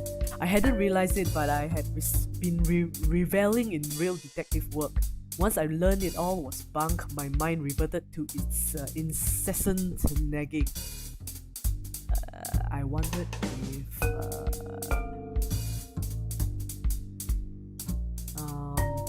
I knew that a woman could be a good investigator, but I questioned why I thought that was me. I was hardly helping anyone. Oh no, I chose the wrong option. Alright, anyway, it all came back to the same basic premise. You're failing, my inner voice said. I began to feel nauseous in the car. My mind repeated its last thought. You are failing. And then everything turned to black. Oh no. As if someone had shut all the lights. I have been drugged. My naked arms faded into view. They emitted a soft white glow. I rubbed my eyes, willing them to focus, but without success. Between my fingers, it appeared in the distance. I could hardly see, but as the object below, the clarity came to me. Then I understood what it was. Lewis's grey coat. Oh no, it's green. I floated towards it. I reached to grab the coat, which was when I saw the needles. No, not needles. Glass, shards falling all around me. A stage accident, I guess. One piece wedged itself deep in my right elbow. I grimaced, but I was unable to make any noise or movement. But then, as suddenly as the rain had started, it stopped. I looked upward with caution, wary of rain's return. But above me, I saw the grey coat. It was no longer billowing. It was rigid, a shield against the terrible rain. It started falling, slowly at first, but quickly it gained speed. It came upon me and enveloped me completely. It was suffocating. I couldn't breathe. I let out a gasp. And then the light. It pierced my eye sockets, hitting the back of my skull like a hammer on an anvil. I directed all my energy into my lungs and forced out a yell. That helped. Everything became quiet. I could breathe deeply. I noticed someone beside me. He gradually came into focus. Shipman showed his teeth in a big smile. I looked up at him from my laying position on the Murphy bed. He swung his leg over a chair and sat beside me. Thought you would never come around, he said. What happened? I tried to ask him something, but another bolt of pain raised up my elbow. All I managed was a groan. Relax, PC, just a few scratches. Quite the auto crash. Flew straight through the front window. They took out a large piece of glass from your right arm. I guess I remember some of it, so I nodded in agreement. I grimaced as the shake sent a sharp pain through my skull. I mumbled the words auto crash to myself. I wondered how bad the accident must have been. Shipman removed a flask from his pocket, unscrewed the top and handed it to me. Not the best hooch, but it might get rid of that banging in your head. Yeah, I took a swig. I closed my eyes and sighed a deep breath as as its warmth burned down my throat. I know modern medicine dubs it, but that drop of moonshine helped. I went to give the flask back to Shipman, but he put out a hand to stop me. Hang on to it. Might need another swig after what I'm about to tell you. Green tried to kill me, right? Okay, so I propped myself up on my left shoulder to listen. About Green's case, the two of us figured he was going to fake his own death. Shipman clicked his tongue to his teeth and looked towards the floor. That ain't happening. Last night, Connor Green was shot through the heart twice. Dang. What? I shouted. The exclamation was impulsive. I swung my legs quickly around and sat on the edge of the bed. My headache had suddenly vanished. Whoa there, Shipman said. Look, been here with you all night, he added quickly. In that chair beside the bed. Just telephoned the station to check in, and that's the rap they gave me. Told them what I have known from you, and they said they would chase it up. How do you know it was him? Another involuntary question. I was running on instinct. PC, faking your death involves a mangled body. Shot through the chest, his face is still intact. Whatever Green was planning on doing, he didn't get that far. Alright, so someone shot him. Maybe it's Tiny Paw. Okay, so and we look it up, he doesn't have a twins.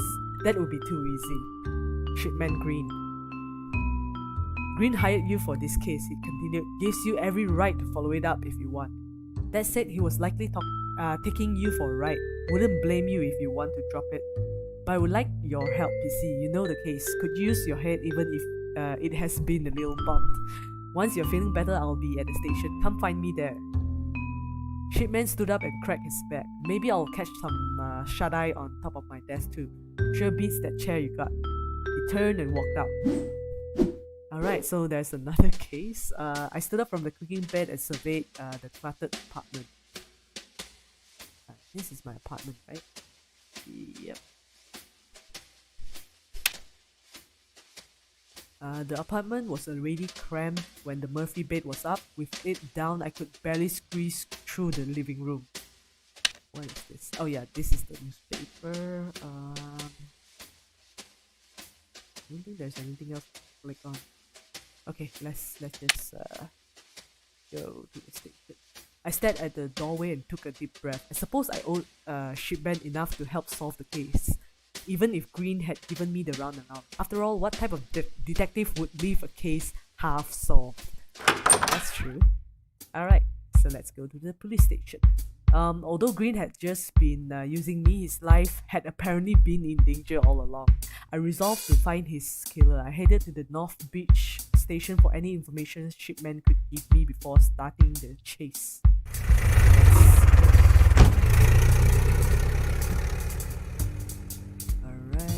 Let's talk to the taxi driver. The youth driving the taxi cab was driving in shirt sleeves, his hat and jacket on the front bench beside him. Our conversation led into the local dance club. Let's talk about dances. Every girl right now wants turkey trot, he said, but I don't know and nobody who can keep it up all night. Give me the shimmy or black bottom any day. Why not a waltz? Why not a waltz? He laughed. You flappers, always kidding a fella around. There's no chance in hell that you'll get a band to play a waltz. Not at a swing club anyway. Anyhow, I'm tired by the end of it. I barely got the energy to walk home. Lucky that you don't need to walk, he smiled as we arrived. I thanked him for the trip and left the taxi cab. Alright, let's go to the police station. I stepped out of the taxi cab and walked through the station doors, ready to chase any leads on Green. But standing in front of me as I entered, bawling her eyes out from the sockets, was Mrs. Green. She saw me and brought her wailing closer. Malone, she exhaled through her sobbing. You were working for my husband. What happened? Her breathing obscured her next sentences, but I got the general idea. I told her I knew as little about the matter as she did, but that I was looking into it and was sure the officers were doing their best. She begged me to help them, again drowning most of her sentences with her sobbing. I promised I would try. She took a slow inhale, raised her chest, and walked out of the station.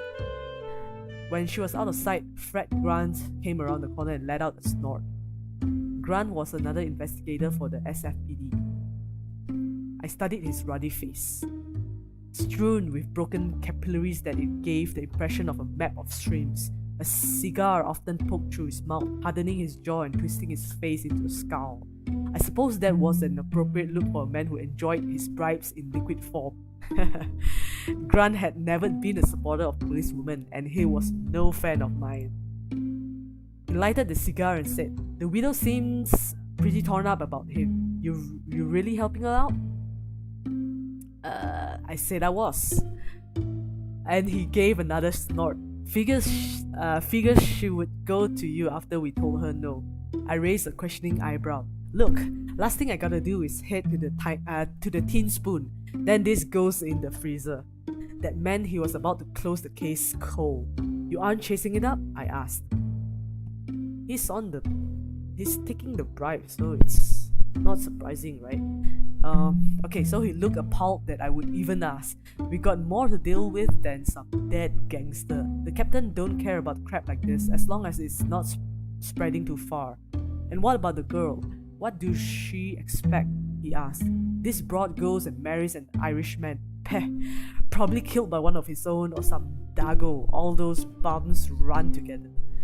I gave him a frown, to which he responded, "Look, if the missus wants you on this, that's her gamble, but it ain't gonna lead you nowhere, and don't expect support from the boys, not even if I find Green's killer." He laughed. If you get a confession, we'll cop 'em. Not something the DA can thumb his nose at either. They gotta admit 3 things, alright? Means how they killed Green, opportunity when they did it, and motivation, why they would bother. You do that, then sure, we'll be right behind you, but there ain't nobody here looking at it. I promise. He pulled on the cap and walked out. Nobody's helping her. That's sad. Okay, so I hurled a glare in Grant's direction and I was still fuming as I turned down the hallway towards Shipman's office. Shipman was frowning at the stacks of paper atop his desk, but he stood up and smiled when he saw me. "Glad you made it." I vented about Grant. Shipman shook his head. "Ain't wrong, you know. I must have scowled a mean look at him because he was quick to follow with. Not that the case is dead, PC, but Captain has nobody on it. Even Grant's coming off as soon as he can. We are underwater with other bunk." "So, you have nothing for me?" "Not true. Department still did the regular foxtrot." He tossed me a beach folder. Inside, a large black and white photograph of Green's face, muscles relaxed and eyes closed. It looked almost normal, apart from his flattened head behind his head, and the dirt and grass behind that. The report behind the picture noted 3 important clues. Alright. First, that Green died at midnight the previous night. I cursed myself that I had been so close to stopping it. Second, that Green was killed with 2.45 caliber bullets to the chest. Those slugs weren't from a pea shooter. Green was killed by a mean gun. Finally, that Green was found this morning laying in Washington Square Park. That was only a block away from the Tin Spoon. Yeah, I'm guessing it's Tiny Paul. Okay, so I noted each of those facts and gave the folder back to Shipman. "All we got," Shipman said, laying the folder back on his desk. "Can pinch the gunman if you can prove the case, but you got to solve it without much support. Don't have time to help either," he sighed. "No point coming back here until you've got your man." At least I'm on the case. On the bright side, right? That's good enough to leave me tickled pink. Shipman laughed. "But listen, we need a confession on this one. Captain doesn't want to run around." Right. Grant mentioned they would have to admit to how, why, and when they killed Green. "That's it. Prove that and we'll pick them up," he said. Never been on a murder before, right? Can get tense. Just know if you accuse someone but can't prove everything, they'll turn like a switch.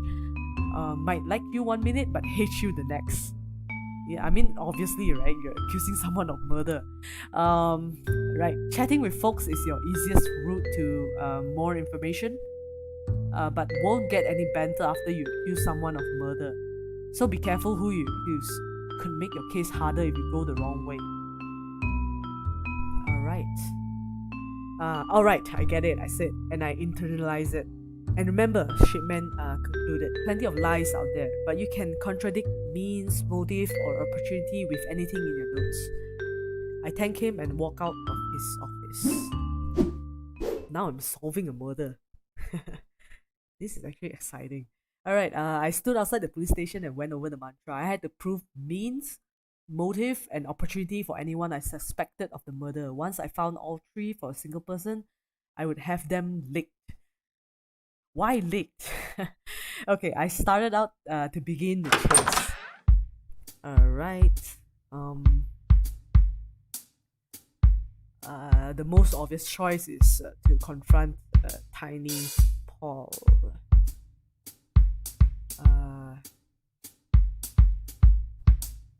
Yeah, maybe I should just pay the missus a visit. So Mrs. Green had pleaded with me at the police station. I hoped she would be more helpful than she had been the previous day, which is drunk out of her mind. Okay.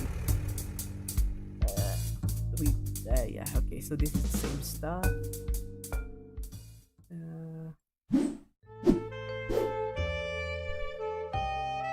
Okay, so I came upon the greenhouse and knocked on the door. This time Mrs. Green opened it quickly. Miss Malone, she panted, with noticeable shock in her eyes. I'm just frightened about people knocking at my door, she said by the way of explanation. After what happened to my husband, everything feels so cold. Oh, I'm blabbering. Please come inside. She led the way to 2 chairs and we sat down. She was more awake than the previous day, but her hair was a bit tousled and her asses hung in the air long enough to belly her lack of complete sobriety. Have you found anything about my husband's killer? She asked. Not really, so I shook my head. I replied that there was nothing definitive just then. I said I would need to ask her some questions that might spark the investigation. She straightened in her chair and replied with certainty. So, questions. Let's ask about this letter. Your husband received a threatening letter, I told her. That's why he came to me. She sobbed. I know, the police told me the details this morning. That Connor had gotten a letter that he had begun bootlegging again, and that he thought a man named Redstone Stable was after him for it. It seemed they had told her everything. I turned the conversation to a different angle. Wait. Accuse Fanny Green. Alright, no. Yeah, not going to do that. Let's try with the trench coat. Because it's so identical to Louise's. I glanced at the coat that hung on the rack. Where did you get this? I asked. Her unfocused eyes moved to the grey trench. Connor brought it home one day. It was too small for his frame, but I thought it looked swell on me. Seems built for a man, I said. Sure, but it's the freedom age, darling. We can wear anything or even nothing at all. Right.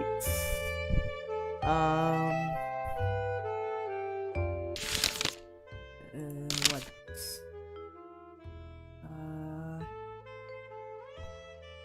He asked about yesterday, the empty bottle. I motioned to the bottles on the ground. Yes, I would make a terrible housemaid, she said. It's hard for a working girl, you understand. In many ways I did, but my clutter was less inebriating than and I told her so. Sometimes the vocal cords need a little lubrication. Okay.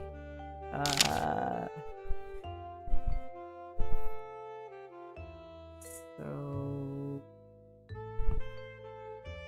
what about the tickets, maybe?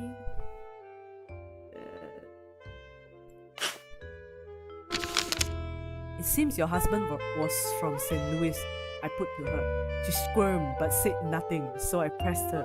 Mrs. Green, I'm investigating his death. You're right, she sighed. He had told me he was from out east, though he lied to everyone else. He claimed he had to flee from his past. I never asked the details, so that's all I know. And you're the first person I've told. He also had 2 train tickets to get there. I continued. He wanted to return. Well, those tickets have no date printed on them. She paused, looked at me from underneath long lashes, and continued. She was thinking of going back there. I guess whatever trouble he had was blowing over. But I refused. I told him I wanted to stay in San Francisco. Whenever Connor and I quarreled, a sharp wavering inhale cut off her sentence. Well, he kept them around to brandish, to show me that he loved me, and that he stayed here only for me. I nodded and we spoke about something else. Alright. The ashtray. Yep, nothing. Wilting plant. I pointed at the wilting flower. It's a struggle to keep any plant alive, I said. Yes, but I can't say no to yellow chrysanthemums. They are so warm, brighten the entire room. Alright, so she likes yellow chrysanthemums. Okay, maybe that's a clue. Okay, let's see. Arrival at Southern Coffee. I asked about the grey coat, right? So let's ask about this.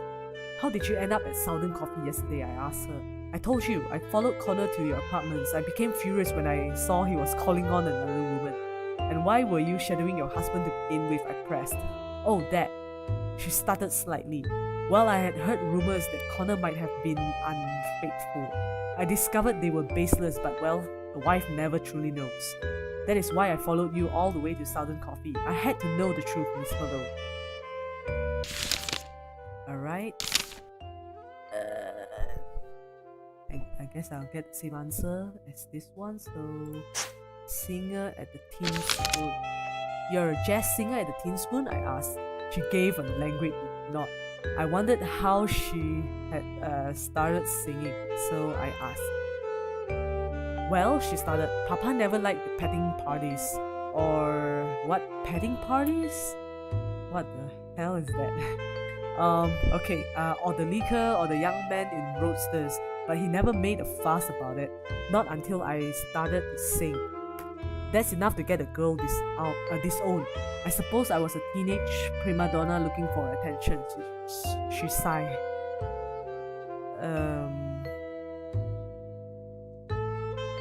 You never liked singing?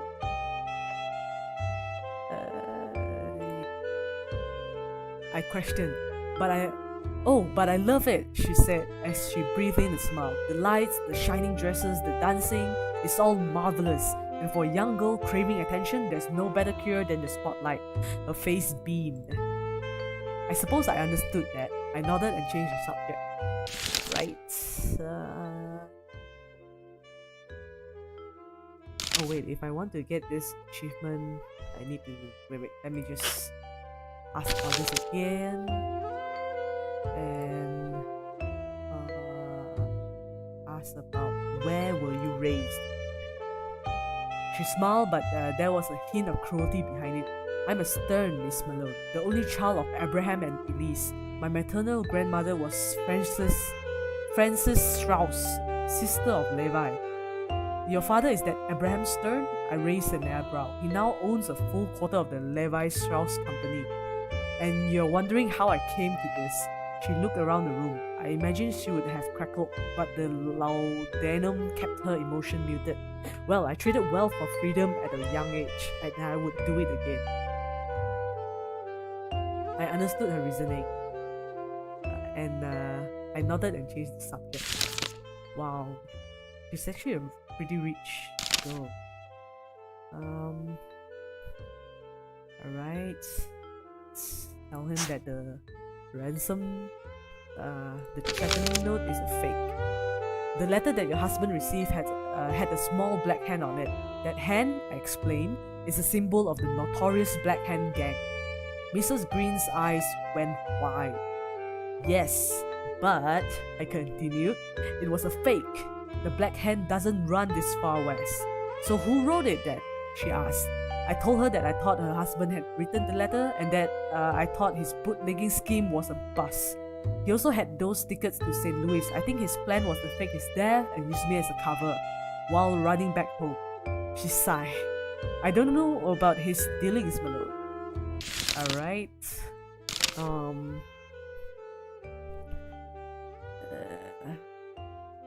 Okay, maybe I should ask about Oakland Pass is a lie, but she said she doesn't know anything about this, right? And yeah, no new information. Alright, let's move on. Green died at midnight. What were you doing last night? I asked. Her expression was surprised, but I told her that I just need to place everyone in their locations, Mrs. Green, to get a full picture of the evening. Of course, she said. Let's see. I was singing with the band, the show ending at about 10 o'clock. Then we went up into the billiard hall. Oh, it haunts me that Connor was so close when he was killed, she winced. But none of us heard anything, with how loud we were and how sealed that building is. How late were you in the pool room? I asked. Until early morning, say 2 or 3? 2 or 3, alright. I don't have evidence, but maybe I can contradict it later. Alright, next. Green was killed with a point. Ooh. Okay. No, nothing is key.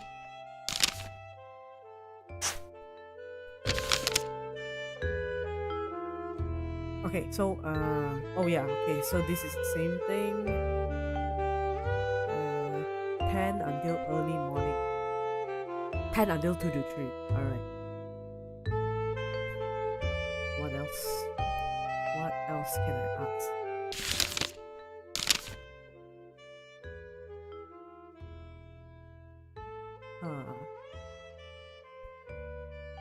What else?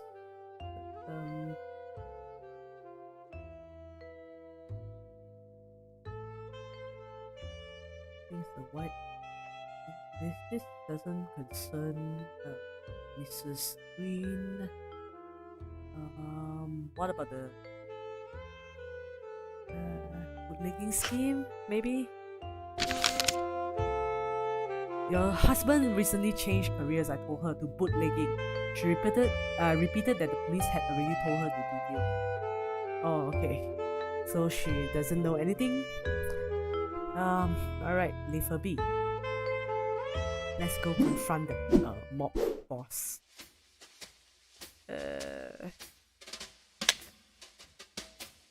There's a man's hat hanging on the rack in front of the door. But the hat is already on the head of Connor Green, right? Connor Green, yeah. So whose hat is that? Wait. Can I ask about the hat? Oh yeah, okay. I brought up the hat on the rack. Who does that belong to? What do you mean? She asked. I think it's my husband's. Green was wearing his hat in the police photo. Yeah, exactly. Fanny winced at my reference to the photograph of her husband. He may have had more than one, she said.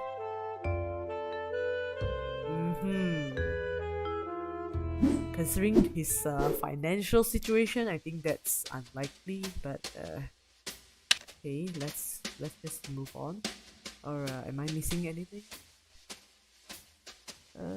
No. Alright. Let's leave and go to the mobster's place. Green had been killed outside the Tin Spoon, so I could go there to look for clues.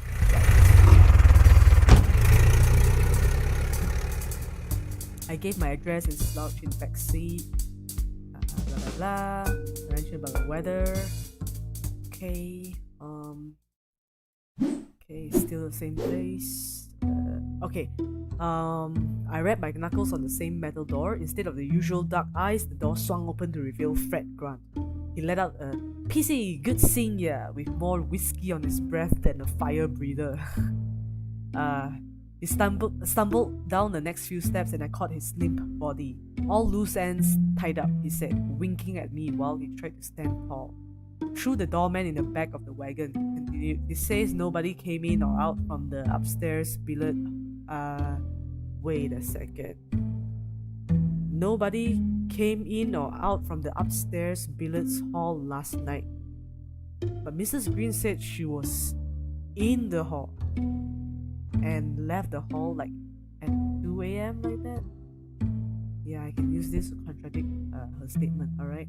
A hiccup interrupted Grant's thought. You know, I believe him, but the bulls need someone to work on, and putting welds on this goon will make the afternoon go faster.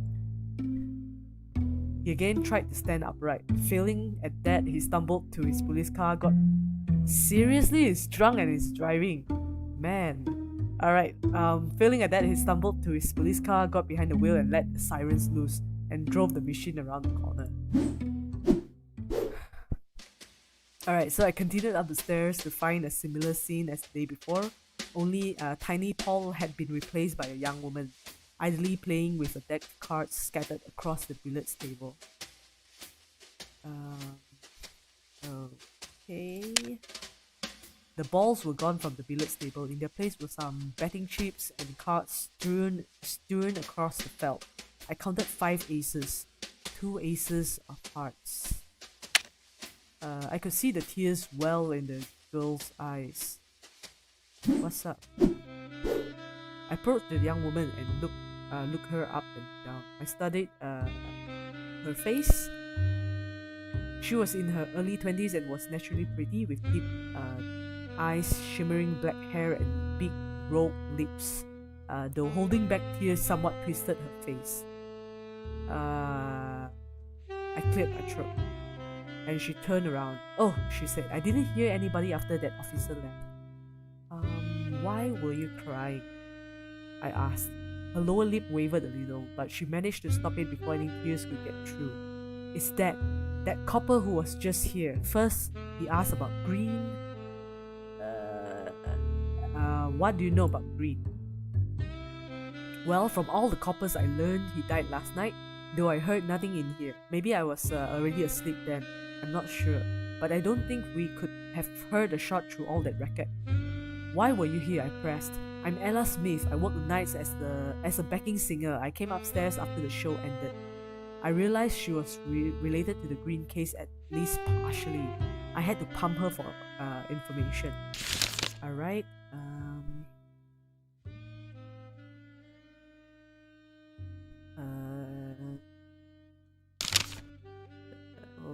What about statements, right? From okay, this one. Green was killed around midnight, I told her. Do you remember anything from then? Hey, wait. Okay, she turned red in an instant. Midnight was the time I sang all by myself to the crowd up here. How do you know it was midnight? Well, last New Year's Eve at exactly midnight, me and little Fanny, our lead, did a swell duet for the boys. They wanted to hear it again, but she wasn't around to sing it, so I did it alone. Fanny has been lying. She lied. She wasn't here during midnight. We caught her. Okay, so little Fanny wasn't around, I asked, but the doorman says nobody from the billiards room left the joint. Ella shrugged. Maybe she was in the toilets. I didn't go looking for her. Look, I never get to sing lead. They don't like us Chinese girls doing that. So I took my chance. Alright, how could I turn it down? She asked. Well, anyhow, after that song is when I really downs up again. I didn't much like it, but they said it was good for me, and I was riding high with someone watching. I don't remember much after that. I thanked her for the tip. So you claim you were in here at midnight? I asked. That's right, she said. Okay. Okay. Ask about notes. Right. Ask about why she's crying. I said I noticed she had been crying and asked her why. Her lower lip wavered. Oh wait, this is the same dialogue. Okay, it's the copper who was just here. He kept wanting me to feed him rings, and the more I put in him, the more fresh he got with me. She heaved a sigh. You should have smacked him. That's right. I told her. She laughed and exclaimed, you know, I did just that. I probably shouldn't have smacked the copper, but it felt good finally socking one of them. Anyhow, I'm just frantic because of the booze. I'm sure it'll wear off. She turned her gaze back to the cards on the table. She was putting up a strong mask, but I could tell something about Grant's interaction had rattled her. The truth is, most women wear a mask in public. Almost every one of us has a story of being mistreated, or worse. Me too. Right. Statements.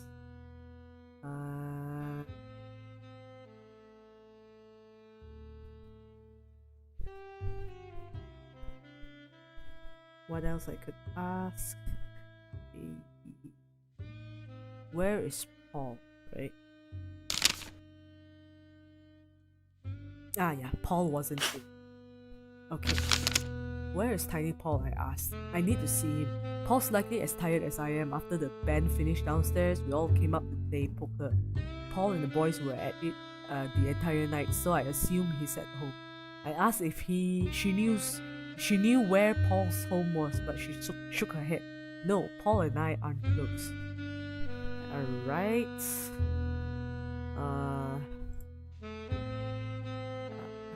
Okay, let's ask about the cards then. Oops. Those cards you are fiddling with, I said, are they the same ones that the boys were playing with last night? She said they were. Oh, then someone has been cheating because there were 2 aces of hearts. Okay, ask about notes. Is there a way I can ask about the 2 aces? Nope. Okay, what else? Ask.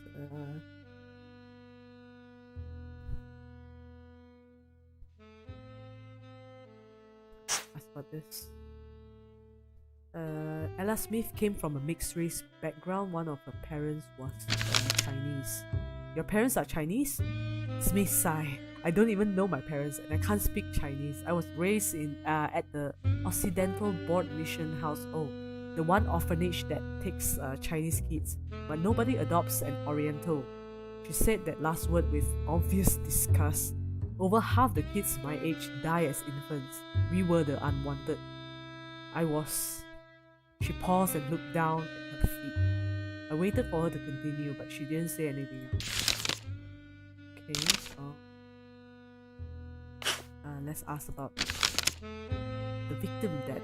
I asked her again. Okay, I was up here the entire night singing to the boys. Okay. Right.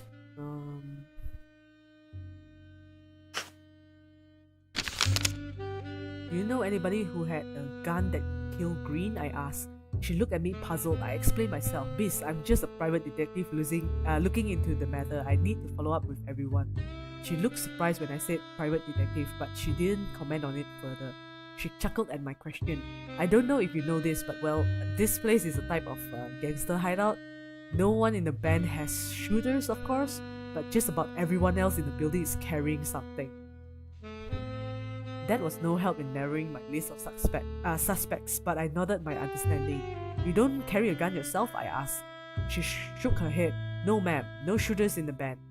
She seemed adamant on that point. Okay, no shooters, right?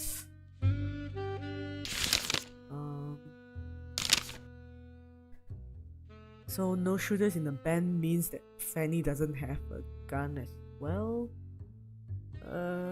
What else? Green was found close to the teen school. I asked her again about the whereabouts. Oh yeah, you're right. Okay, silly of me to ask you the same thing. What else?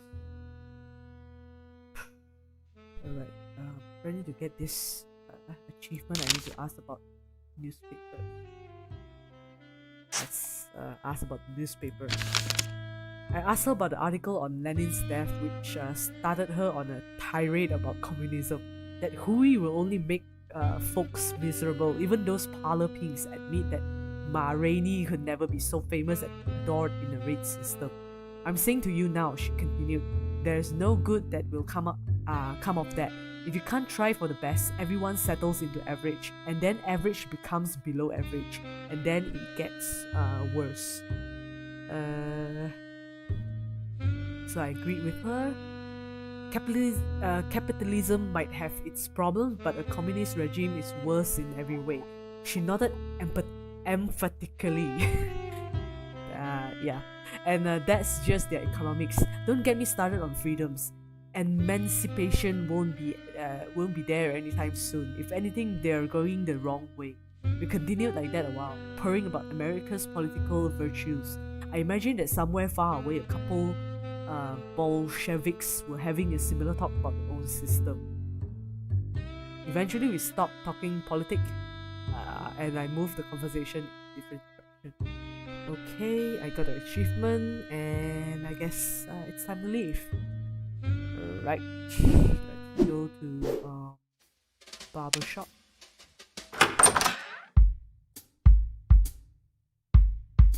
I thought of paying Stable a visit at his barber shop, which is a very good idea, and we should definitely do that.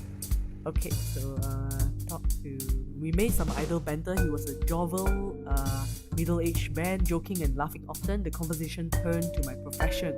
A working girl, he said, and his mane hardened slightly, and such a dangerous gig. I told him it wasn't as bad as he probably thought. Well, I'm a bit old-fashioned when it comes to these things. To me, motherhood is the most saintly work. I'm sad many flappers are turning it away. Yeah, well, you can do both, right? So, yes, I disagree. I'm sure being a mother isn't easy, I said, but any woman should have the right to choose her work, and there's no reason she can't do both. Exactly. He tisked a couple of times and said, "What for? I have a niece thinks same as you. Problem is, a working girl earns half what her husband gets, and she won't ever go as far. Mrs. President? Not in 100 years. Yeah, okay, and then the poor girl comes home drained as the last drop of whiskey. Now she's too tired. Who's left to cook or clean for the children? Can't both parents do it? Can't both parents share responsibility? He nodded vigorously. Of course, I didn't mean that the father plays no role. Raising a family is a full-time gig. Why strain a marriage? It's no wonder divorce is so common. And what happens to the children of a broken home? Are we giving up our values for a new roadster? I would hate to see what the younger instructors do. Might burn the entire world down. We pulled up to my destination and I nodded thanks and left the taxi cab.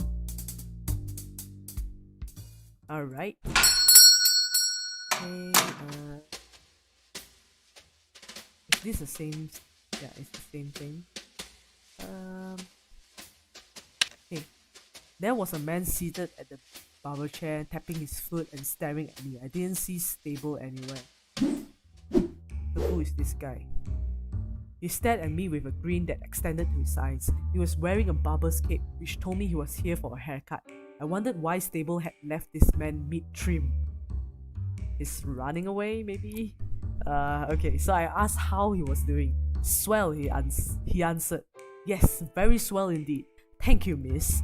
His words came out as jovial as his expression, and they held a slight and affable southern tint. Yeah, a few more pleasantries returned equally verbose responses with no meat to them. They piqued my interest.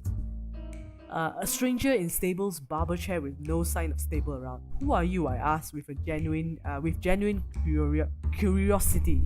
I'm merely a mortal man enjoying my life at this very moment, he replied, looking at me up and down, and there is much to enjoy. I laughed in response. The old guy was getting fresh with me. His smile widened at my laugh. Glad that some flappers know how to take a compliment, he said. Most modern girls get their stockings knotted whenever someone calls them pretty. I disagree. Sometimes those compliments can become uncivil. We can't have gentlemen getting out of line. I suppose that's true, he laughed. Yes, indeed, that is true. Well, my name is Ray Carter, regular jazz bassist at the Tin Spoon Lounge, a speakeasy in North Beach. It's my pleasure to meet you, miss. He worked at the Tin Spoon. That surprised me. Were you there last night? I asked. Until early this morning, he claimed. I won a bucket of change at the poker table. Just about everyone was saying they never saw someone play cards so well. Sometimes you get lucky, I suppose. He winked. He was the one who cheated. I knew it. Anyway, I wondered if he was at all related to this case. I was glad he was smiling. An upbeat suspect eased any harsh questions. Well, obviously, he won so much money, right? So he would be upbeat. Okay, so he saw me taking notes and asked, "Are you some sort of continental operative?" When I nodded, he let out a whistle and said, "A woman detective. Well, that is almost as swell a sight as a black man in a white man's barber chair." Alright, ask about notes. What can I ask about?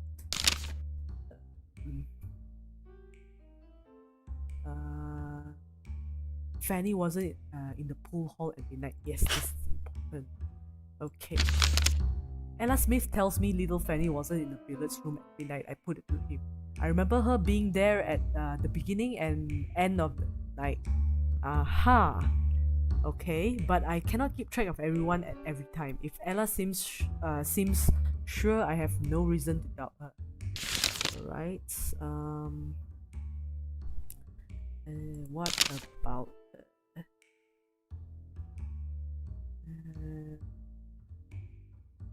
most Tin Spoon patrons had guns. I'm sorry, miss, I know nothing about that. Oh yeah, okay. This doesn't seem relevant. Yeah, I wanna call him out on his cheating, you know? Cards on the table, yeah. How much did you win last night? I asked him. Oh, a heap of it. He grinned. And how many aces did it take you to get there? His face showed genuine surprise. And how many aces did Tiny Paul think were in that deck? I poked further. Now you look here, he growled. Tiny Paul is a mean-spirited, no-good, black-hating son of a bitch. He pays us pennies but wants us to be good and smile for him. Well, I'm not having that, miss. No, I'm not having that at all. Yes, I took him for a ride and I feel no remorse for it. In some ways, it's all part of the game. I said that was alright, but Tiny Paul might see it differently. Oh, now you would not tell him. Now you would not tell him, would you? He pleaded. I don't see a reason if you spill the beans, right? So I don't see a reason. I need to. I said, so long as you tell me what I need to know. She read my mind. Alright, he smiled. Well, certainly, most certainly. What is it that you want? I was glad he knew the score. I want to know where Stable is, I told him. Stable was here, congenial and unhurried. Then he received a telephone call and said he had to check on something at his Tam Foran racetrack. He told me to just sit tight until he returned, and here we are. So Stable had gone to his horses, another lead that would need chasing. You know, he continued, I bet I had no reason to cheat last night, not with the way Ellie kept distracting him. Yes, he was very distracted indeed. I raised a questioning brow. Ella Smith and Tiny Paul have something going on? That girl throws herself onto him like she would throw water on a fire. Aha. Okay, so I noted that and changed our subject conversation. Alright, so I should ask about shooting. Green died at midnight. So I was inside all night with the band and Tiny Paul playing poker. We had heard no shots in that racket. You heard no shots. Do I have anything to contradict it? Nope. Okay. Ask about notes. The bullets. Did you have access to the gun Green was shot with? I asked him. A black man with cannon? He laughed. Miss, if I held one in the Tin Spoon, I would lose more than my job. Much, much more than my job. Those boys do not treat me like they do you, pretty lady. I like to keep my neck, so no, I do not carry one, nor do I know where to get one. Alright? that sounds convincing. Green was found close to the teaspoon. Green kicked the can near midnight. Oh yeah, okay. Oh, maybe I should contradict. Nobody through pool hall entrance last night. Okay, show to Carter. How is this related to midnight last night? He was right, it wasn't. Okay. So let's ask about this one. Okay. This is not working. What else? Paul wasn't there. Okay, nothing. Alright, to get the achievement, I need to talk about the newspaper, so I'll do that. Right. I asked Carter about the article on Lenin's death. Ah, yes, unfortunate tragedy. Truly. Folks might be scared of those raids, but inevitably their system will turn out better than ours. Oh, alright. I can only hope Lenin's death will not derail their fantastic movement, he continued. Our own tyrants have poisoned our media against a fair system, but you cannot argue with everyone being offered exactly what they need. Why in our modern society must we do without?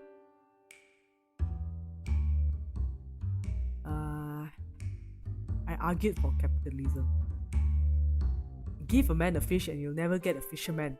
There are many ways to fight poverty, but full socialism leads to lethargy. Carter laughed and shook his head. No, oh man, you have been washed over by the capitalists. Washed over indeed. Look at your hard work now. Where does it get you? The top fraction of a percent in our country controls more than half its wealth. More than half. We are breaking our backs to create a new aristocracy. No matter how hard you work, you can never be the next JP Morgan. And if you think you will be, that is only because they have fooled you into believing it. Yeah, that's true as well. So we quipped for a while longer, but neither of us was much convinced by the other. Alright, okay, nothing to say. Leave him be. I need to chase down Stable. So I need to go to the racetrack. 10 foreign racetrack. Stable was at the 10 foreign racetrack near San Bruno. I could ride over there to talk to him.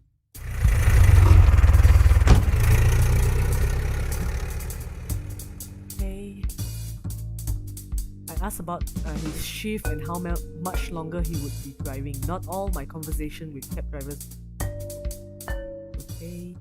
The 10 foreign racetrack has reopened the previous year with the help of millionaire Adolf Sprakless and some associates, one of whom was Stable. Today no races were ongoing and the sheer size of the empty grounds and the grandstands were impressive. I hopped the locked turnstile and wandered the grandstands and some of the grounds, but all my searching turned up nothing and nobody, even Stable. I returned nearer the entrance to search for more clues.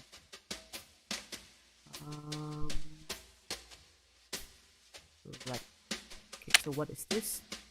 Wooden slats bordered the window to the old betting house. The Walker Otis measure of 1909 prohibited gambling on horses, which meant most racetracks shuttered, including the 10 foreign. But Stable and a few investors reopened the track previously, claiming to operate without taking bets. I don't believe it though. Okay, empty boxes were thrown next to the old betting house. I spent some time rummaging through them but found nothing of interest. Trash can. I removed the trash bin's lid to let my hands play with something while my thoughts had time to form. But peering in, I saw the biggest break in the case thus far. An automatic pistol, .45 caliber, was right on top of the pile. I reached in to get a closer look. I better be using a glove because I don't want to leave any fingerprints, right? A throat cleared behind me. I pocketed the weapon quickly and turned round to Stable's smart green. Have you come to watch the horses? He asked. Rumor says that running through fire will be the victor. though at times it can be dangerous to put stock in rumors. Alright, let's ask about the most obvious thing, because Stable wasn't at the barber shop.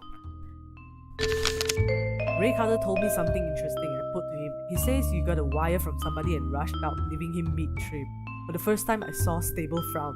Well, business and pleasure sometimes makes Miss Malone. Yes, I was telephoned for a maintenance issue, but that's now all sorted.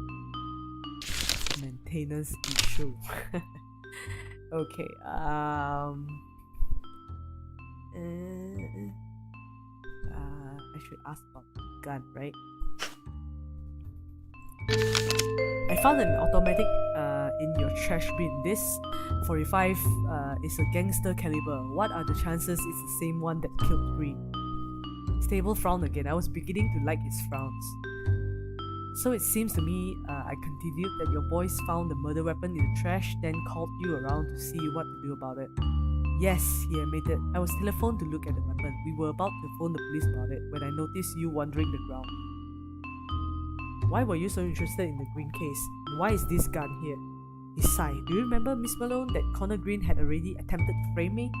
Once I had learned of his death, I thought that whomever had killed him would also try to blame me. I invited Carter for a trim in exchange for information about the murder, and I told my associates to watch for anything suspicious at the racetrack. As soon as the gun was found, they telephoned me, and here we are. So you still won't admit to the murder? I pushed him. Think what you want, Miss Malone, but I had no reason to kill Connor Green. And if you think otherwise, you are just playing into the game set up by the real killer. That was the story Stable was sticking with. Still, I was much further along than I had been, and that gave me reason to smile. Yep.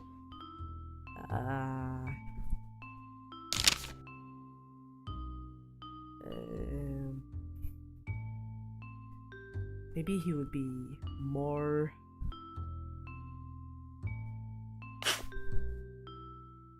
open? No, it's not open. So let's just ask about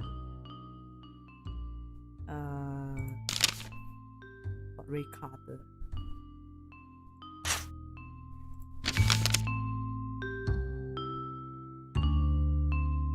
Okay, it's the same thing.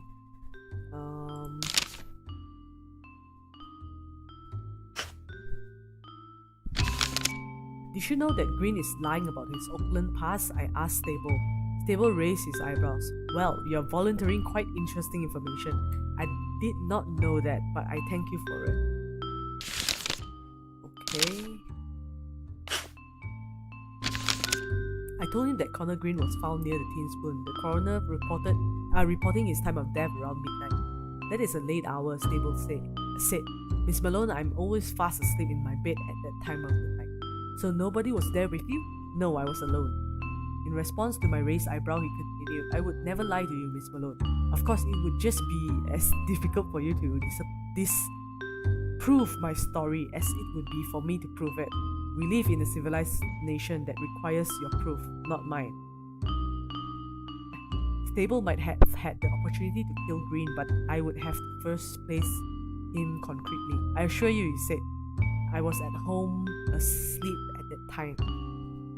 Okay. Fine, I will believe you for now. Killed with 45. I brought out the pistol again.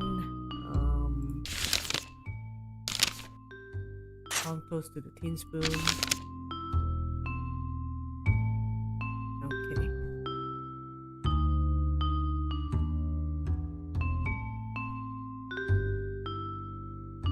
Alright, I don't have any proof, so I guess I'll leave him be.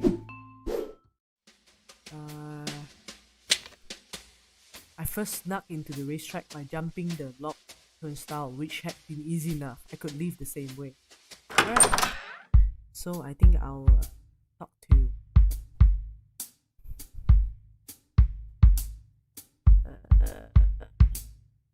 Ella, because she lied to me, right? She said she doesn't know Paul, Tiny Paul, but then according to the basis, she flung herself at Paul every chance she gets. So that's a lie. That's definitely a lie. Alright.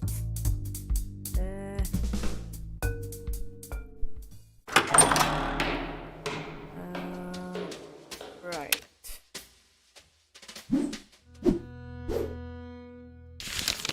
Okay, let's ask her about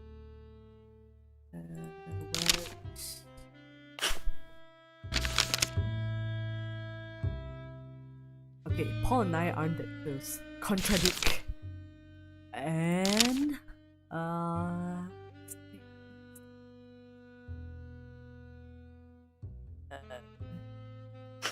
right. That's not what Ray Carter says. I posed to her. She stammered a little. Why did you lie to me, Miss Smith? Why? Why did you lie to me?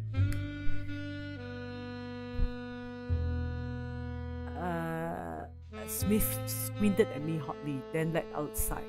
Okay, he's right, she blurted. I'm in love with Paul. That's no crime. It was obvious she wanted to hide the relationship. If the two of them ever broke it off, her career would be doomed. I empathized with her. The heart never plays fair. This won't get out on my account, I promise, but you have to tell me Tiny Paul's whereabouts. She sighed and gave me the address of a Pacific Heights apartment building. He lives in a penthouse on the top floor. Just don't tell him I told you. Alright, so I thank her and change the subject. Leave her alone. Let's go visit Tiny Paul.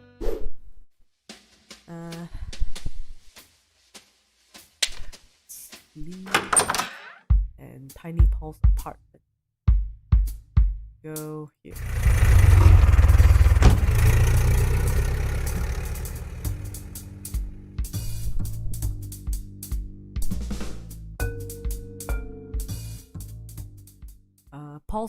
Paul's building was still new, built only a few years earlier, but it was already a beacon of Pacific Heights, tall and proud above its surroundings. Its crisp vanilla interior was accented with gold, and its elevator was run by an equally immaculate operator. I rode it to the top floor bungalow that belonged to Tiny Paul. Paul's home was extravagant. Every item adorning the apartment was of high quality, but there was an evident lack of finesse to the combination, as though Paul had simply purchased expensive accoutrements without any thought for design. Oh, he has been drinking. Oh, is that a lady's? Oh, it's an empty gun holster. Alright, so a hat hung from the rack nailed to the back wall, as did an empty gun holster. Uh-oh. Paul's light brown shoes were discarded beside the couch he lay on. A cluster of brown glass bottles were on the far table. They were empty. Couch and chairs had patterned olive-coloured cushions. Their arms and legs were gaudy shade of gold, matching the gold of the. And what about this? A wrapped bouquet of flowers lay on the table. They were a vibrant yellow. They reminded me of flowers I've seen earlier, but I couldn't place them at the moment. It's the chrysanthemum! I knew it! Alright, let's do this. Let's confront him. Mrs. Green gave him the flowers. They are having an affair. Right? Ella Smith was jealous because she's in love with Paul, while Paul is having an affair with Mrs. Green. So Ella killed Connor Green. So far so good, I think. My reasoning seems sound. Alright, so Tiny Paul was sprawled across his Chesterfield, smelling of rubbing off. I said hello. It took a century, but his eyes eventually climbed to meet mine. He slurred a greeting. I figured a drunk Tiny Paul could be more honest. I thought it was a good time to grill him. Okay. So should ask about. I mean, the obvious thing is to ask about.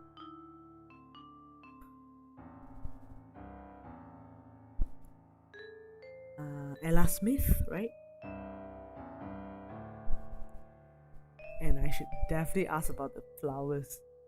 Okay, so the flowers is in Green's house, building plant, right? I know a girl who likes flowers like the ones on the table. I said to him, called Green, but she likes yellow flowers. How do you figure that? I don't think he liked the way it figured. He stared at me, eyes ablaze.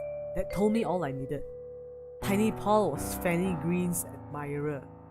What are you saying, Milo? Just asking questions, I said to him. A detective has to cover all her leads. Paul took a heavy sigh, but in his drunken state, he didn't do much more. Oh, it's the other way around. So Tiny Paul likes Mrs. Green.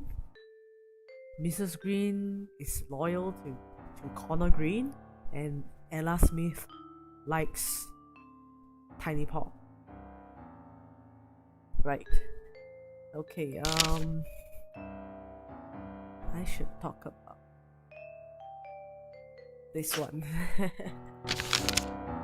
He just grunted. Okay.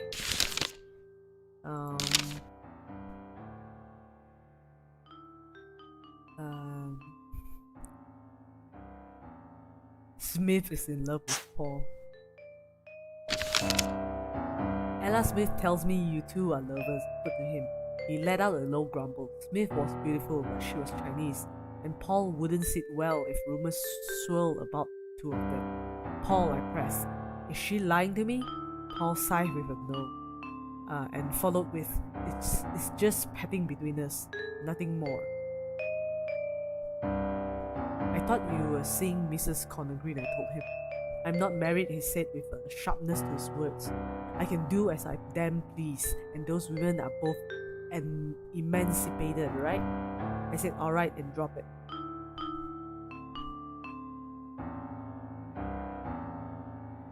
Yeah, you're not married, but Mrs. Green is married.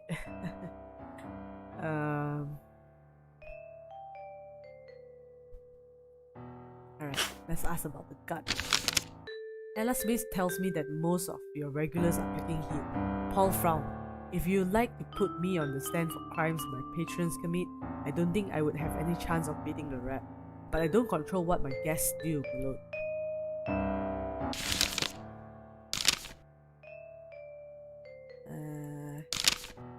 I should talk about holster. I pointed at the empty holster in the room. That strap just hold your slingshot? Paul's deep breath carried more booze than a bootlegger's truck. Alright, Malone, he said with slurred words. I do carry a gun, but you're barking up the wrong tree. Lay off if you know what's good for you. You don't even know what my gun looks like.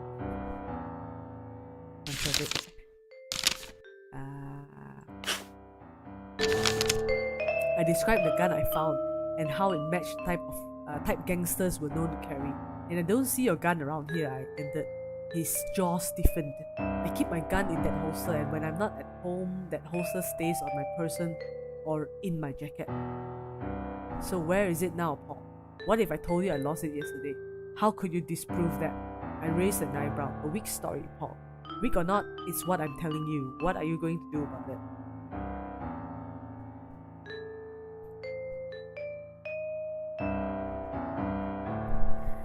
Okay. Right.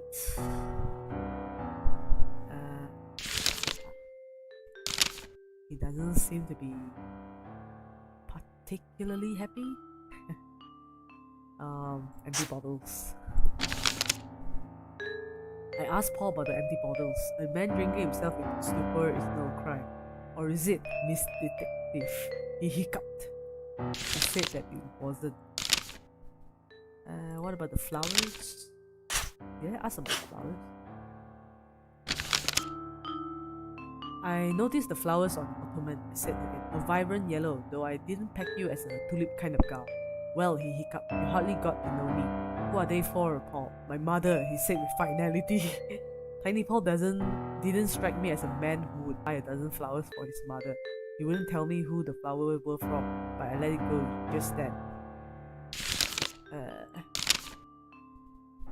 Okay, maybe I should ask about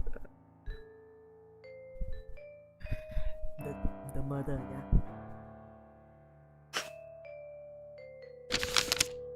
Police say that Green was a ghost in San Francisco before 1920, and now he's a ghost here too. What do you want me to say now?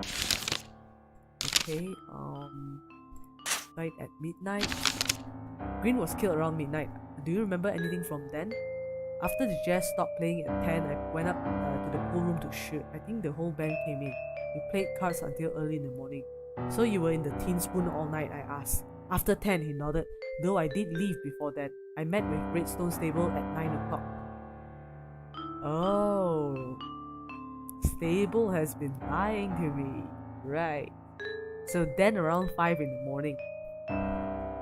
2 times even. It seemed like he hadn't slept much. You met with Stable, I asked. Why? I ain't telling you that, sister. Then why should I believe you at all? Believe what you want. I was in the pool hall when Green was shot. No.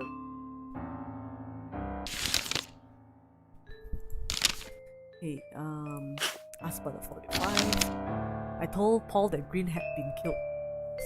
What is our country coming to? So many people owning firearms. Okay. Found close to Tin Spoon. Okay. Okay, so it's not gonna work. Ask about notes. I should ask about Mrs. Green, right?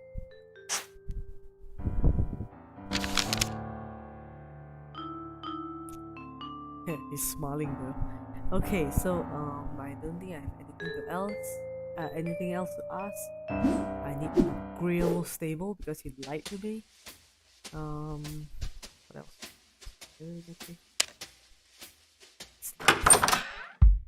A 10 foreign racetrack. Go here.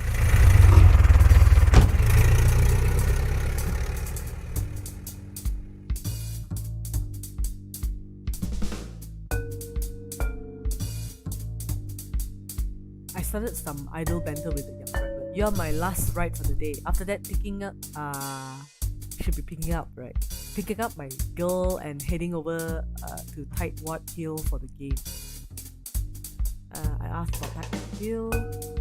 You don't know much college ball, huh? That new stadium they built for Berkeley last year seats over 70,000. Marvel of modern construction, and the team ain't bad either. That's Memorial Stadium, I said. It costs over $1 million to build it. How is it related to any hill? Well, the geniuses built the stadium next to a large mount. Now, why would I pay good money to get into the place when I can watch the whole game just fine from that hill? Seems others think that way too. So many of us, they dub it Tightwad Hill. The girls don't mind being outside.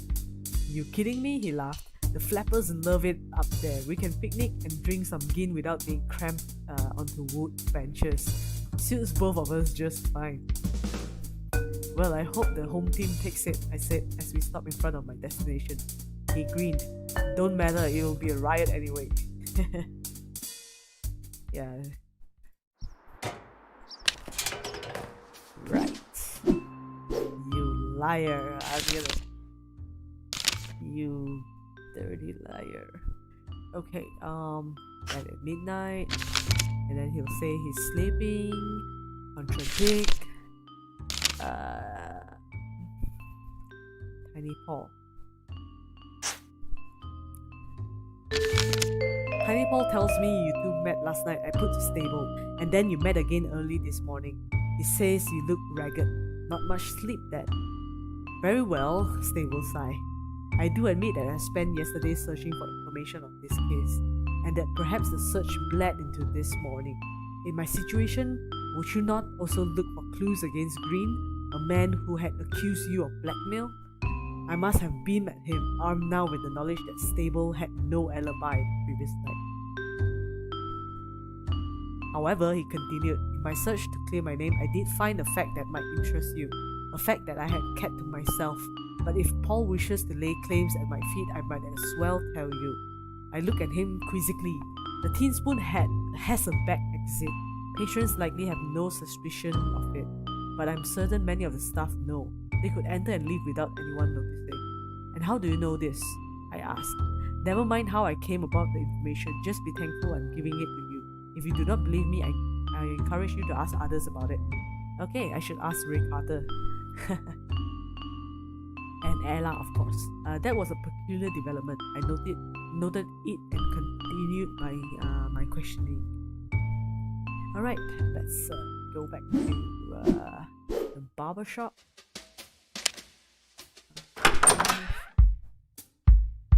Barber shop.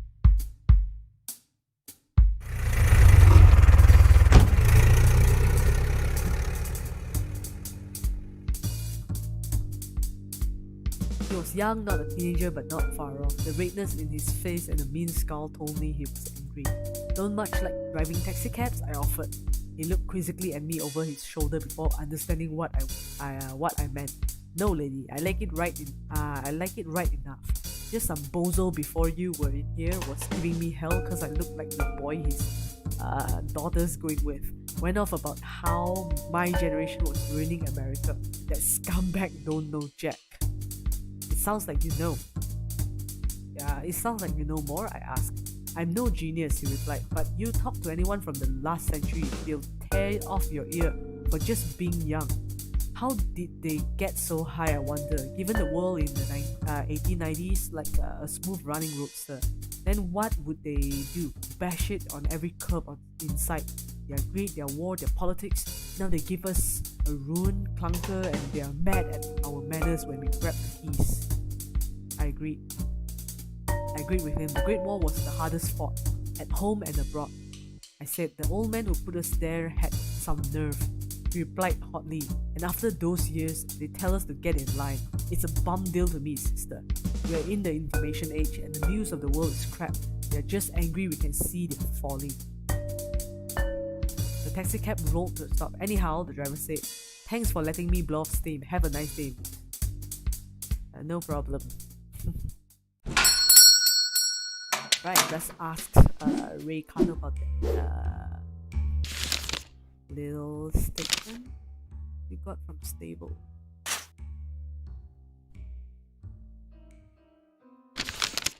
I have a source that tells me there's a backdoor exit to the Teaspoon. Know anything about it? Back exit? No, I'm afraid I have never heard such a thing. Okay. I should ask about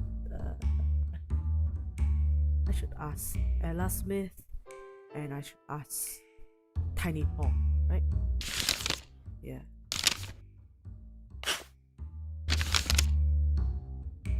Alright, fine. Let's go to Teaspoon. Let's see. Spoon Lounge.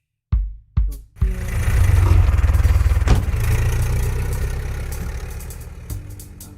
Let's check.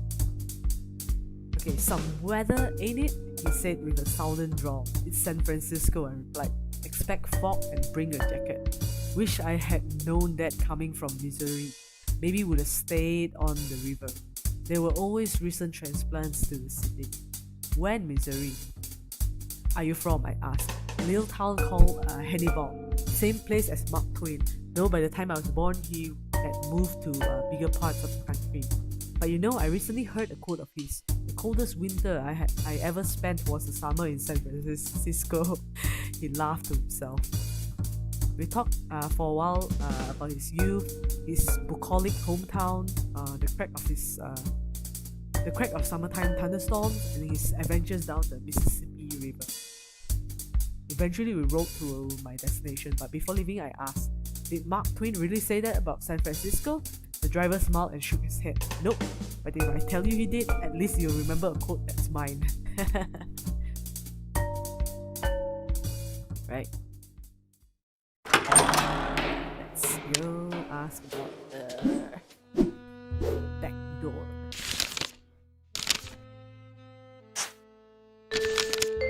I have a source that says blah blah blah. Okay, Ella Smith nodded. Yes, we do have one. It's behind the women's changing room. I can't imagine any of the men know about it. They would never be able to get back there without causing a riot. But the girls use it whenever we need to slip away from customers who are, she paused, too eager. So there's a back exit to the Teen Spoon that only women know about. That's right, she said. Okay, so asking Tiny Paul about it probably won't work, I guess.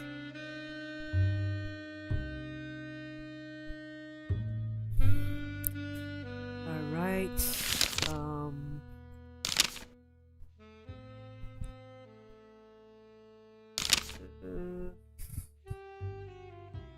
Oh, this is new. Someone close could snap his gun. Paul's gun is missing.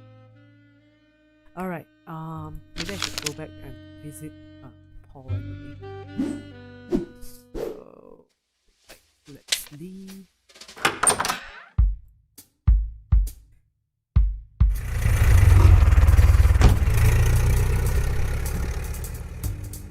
Okay. Just before starting to talk with the driver, I noticed a newspaper beside me with a headline about the recent International Winter Sports Week. I read the paper. International Winter Sports Week began today with the opening ceremony held in the Alpine city of Chamonix, France. The United States has sent 24 of our finest men and women to compete in the inaugural contest. Our hopefuls are led by Charles Jutraw, national speed skating champion, and our men's ice hockey team who looks to upset the Canadian favourites. Organised by the French Olympic Committee, the same body that runs the famous Summer Games, this week of sports has been informally dubbed the Winter Olympics. Competition begins tomorrow. Oh yeah, alright, so that's the paper.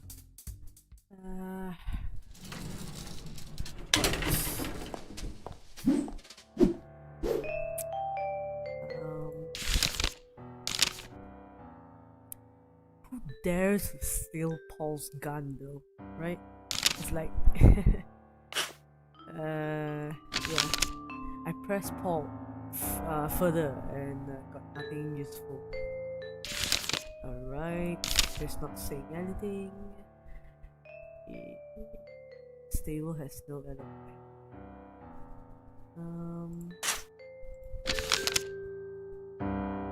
You know, Green Supply was baloney.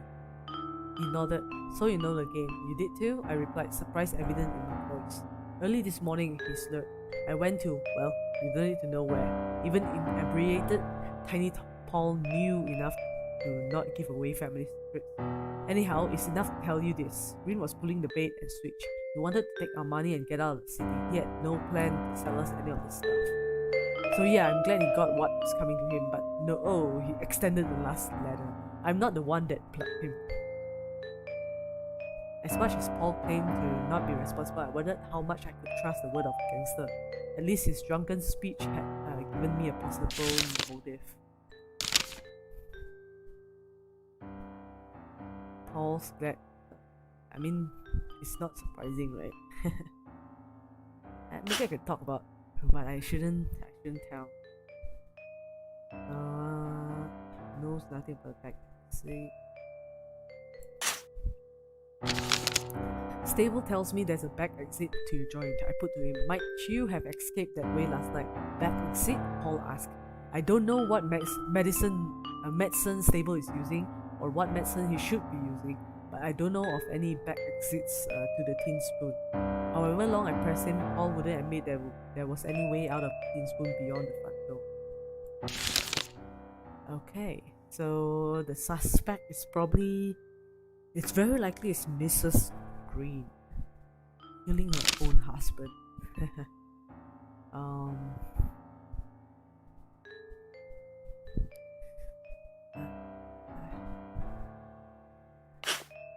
Did I ask about this?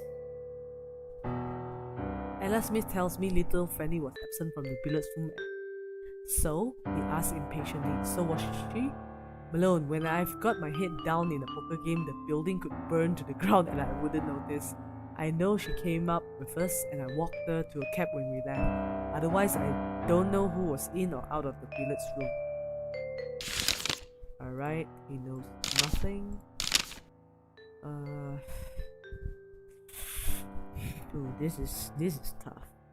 I think either it's Ella or it's Mrs. Green herself.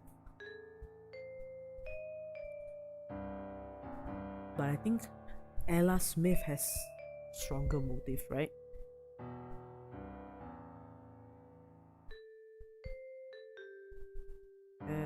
Not really.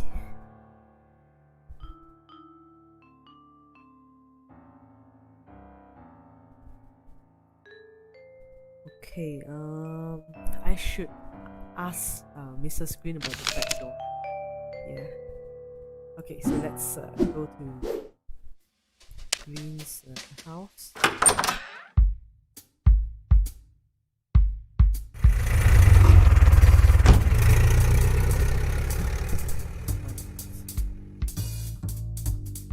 He started talking about boxing. My brother was traveling out east last fall, won a couple of tickets to a boxing match in a dice game. Wouldn't you know it? It's the Dempsey fight. I asked about the fight. Dempsey and Firpo? That was the heavyweight bout of the century. El Toro de las Pampas, he said, with an exaggerated blow. The big bull comes up from Argentina and tries to knock our boy off his game, but good old Jack came back. Dempsey was knocked out of the ring. I counted. He flew into a typewriter and nearly lost his head. The driver nodded enthusiastically. Sure, that's what makes it so exciting. Jack gets knocked on his back, returns to give El Toro a thwack. Quite the poet, I said, as we rolled to my destination. Time to get out, Mac.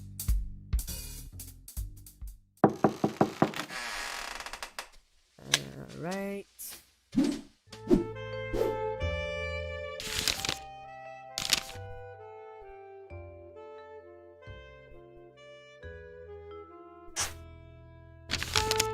There's a back door that only the female performers can use. Is that right, Mrs. Green? Oh, you mean the door that leads into the old cellar, then out to the alleyway? Yes, she agreed. You're right. Perhaps someone could have slipped away without the doorman seeing them. But I assure you, I was in the room the entire night. Contradict. Because Ella said so. Where is Ella's statement? One of your backing singers claimed you left the upstairs room before midnight, I said from my notes. That's not true, she said defiantly. I was there the entire evening. You seem quite sure, Mrs. Green. She sang to the drunken boys without you there. Oh yes, she said, I think you're right. I stepped out at some point during the night. Mrs. Green admitted, sometimes a girl needs fresh air, but I could not have been gone long. I was in the billiards room most of the night. So Mrs. Green had no alibi at the time of Connor's death. Right. Okay. Oh, maybe I should ask about the flowers.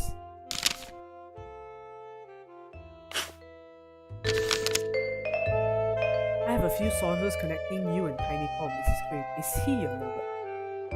Her face turned crimson. She denied my claims with just about every word in the thesaurus, but that face had told me enough. Her and Tiny Paul were having an affair, which could give her enough motives to kill her husband. And also give Ella a very good reason to kill... Wait, to kill her, not... Yeah, okay.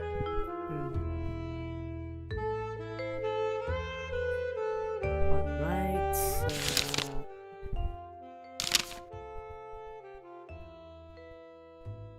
Paul...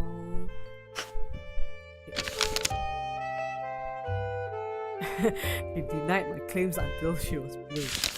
Okay, so maybe I should ask about the gun, right? Tiny Paul's gun is missing and he says only somebody close to him could grab it. What are you implying, Miss Malone? She questioned. Just that anybody in the billiards room could have taken his gun. and you were close to Tiny Paul, so I'm sure he wouldn't mind if you had taken it, concluded. Alright. She didn't like the conclusion, but it fit that she had access to the murder weapon. Yeah.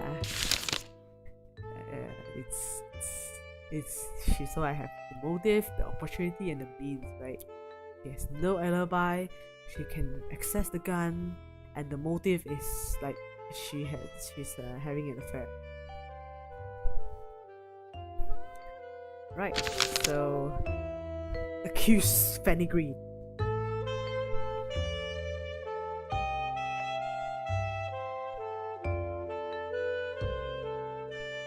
Accuse Fanny Green, I started boldly. You killed your husband. A stillness permeated the room as I spoke my words. I can prove your means, motivation, and opportunity for the murder.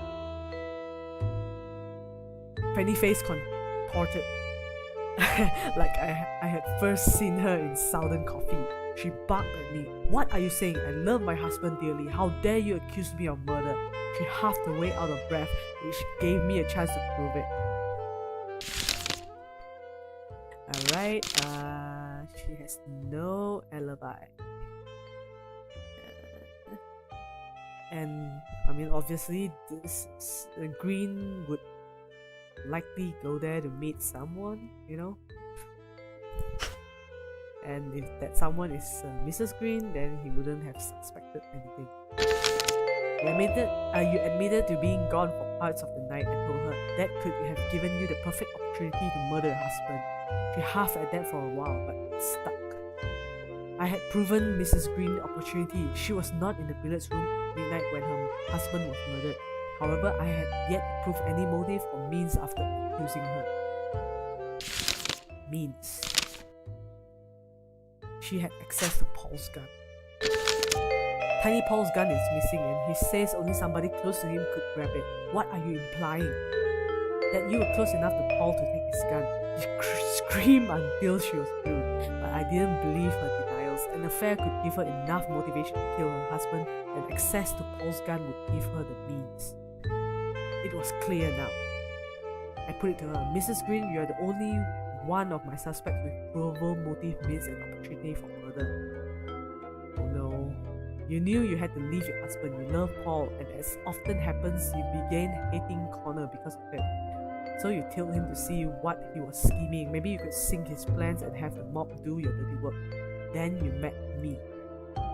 You learned your husband had been receiving death threats, and you knew that was your play. If he died, police would blame it on the underground. So last night after your singing, you called Connor to the tin spoon. You snuck out of the billiards room the back way, taking Paul's gun with you. That's when you shot him. She looked at me hotly, about to burst. Then she sighed and stared down at her feet. She began to cry. However many opiates were running through her blood, they had lost all their effectiveness. I put an arm around her as she wept. Connor had made my life miserable, she said between sobs. Look around this dump. That's how ruined I am inside. Oh, that manipulative little snake. You're right, I hated him. It's why I started going with Paul in the first place. She balked at my surprise. Oh no, I never loved Paul. I wanted him to kill Connor. But after learning about Ella, she trailed off. Oh, how could I convince Paul if he loved someone else?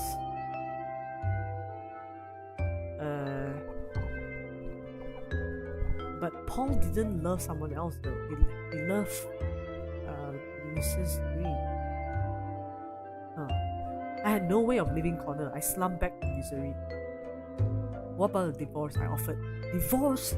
She screamed the word back at me. Connor would never give me that.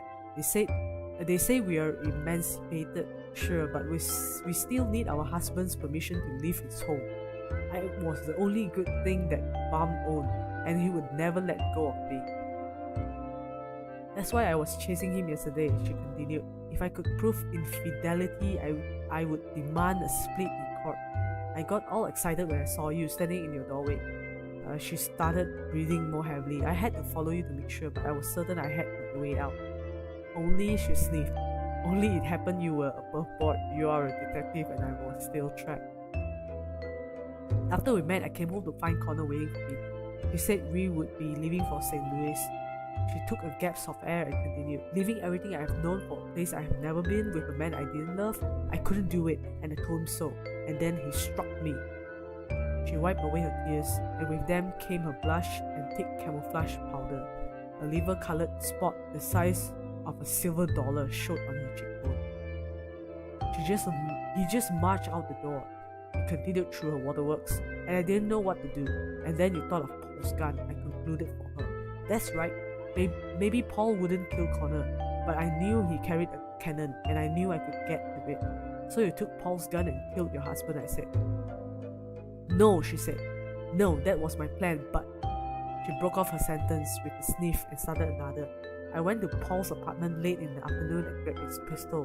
Then I came back here. I sat in the chair, patting the gun in my hand, wondering if I would do it. That's when he came in. Your husband? I offered. No, a much kinder man. Oh, he listened so well. I even told him about my plan. This other man, you knew him? I asked. She nodded a yes.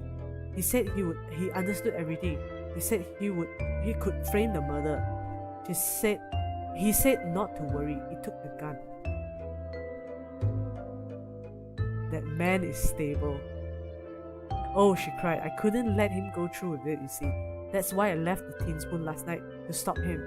That was when I met Redstone Stable. In response to my raised eyebrows, she explained, I only met him last night. I had no idea that he had anything to do with my husband until this morning. The police told me at the station that Connor had suspected Stable. But I knew instantly that he was a terrible man. A woman's intuition never lies. Stable talks like a snake and has the looks to match. So you were both searching for the same person last night? I asked. Yes, but he wasn't around, I think. She sobbed. I'm tired of this, I said. Who is it? It's the owner of that hat, she said, pointing to it. It's Franklin! Oh, shoot. Frankie? I asked. She continued slowly. Yes. He took the gun from me yesterday. I was too dazed to argue. Nice story, I said, but you still fit the bill just fine. Phyllis, even I had the gun, how could I know where to plant it? I only met Stable last night, and I knew nothing about him. Franklin had known about the case from you, isn't that right? You're only telling this to me now? I asked. What's the big idea stringing me along? Phyllis, she said softly. Franklin did this for me. He saved me. If that awful man Stable has to take the fall so that Franklin can stay free, well, she trailed off. I shook my head and looked at her. If she was telling the truth, Stable could confirm it. And if she was lying, I thought, what if she read? Well, she would get stopped soon enough. Good. I gazed at her, and she understood what I was thinking. I'll be right here if you come back. I wondered why she would fabricate such a story if she knew she was stuck. Then I thought, what if it was the truth? What if indeed? I had to speak with Frankie. Oh no, Frankie, what have you gotten yourself into? All my actions from those moments blur together. I only remember the thoughts racing through my head.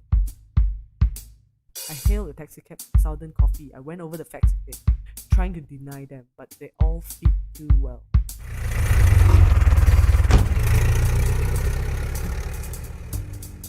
Frankie had been infatuated with Mrs. Green, and he could have gone to visit her. That's true. He could have taken the gun. He knew about Stable from when I had told him of the case, and he could have planted it at his racetrack.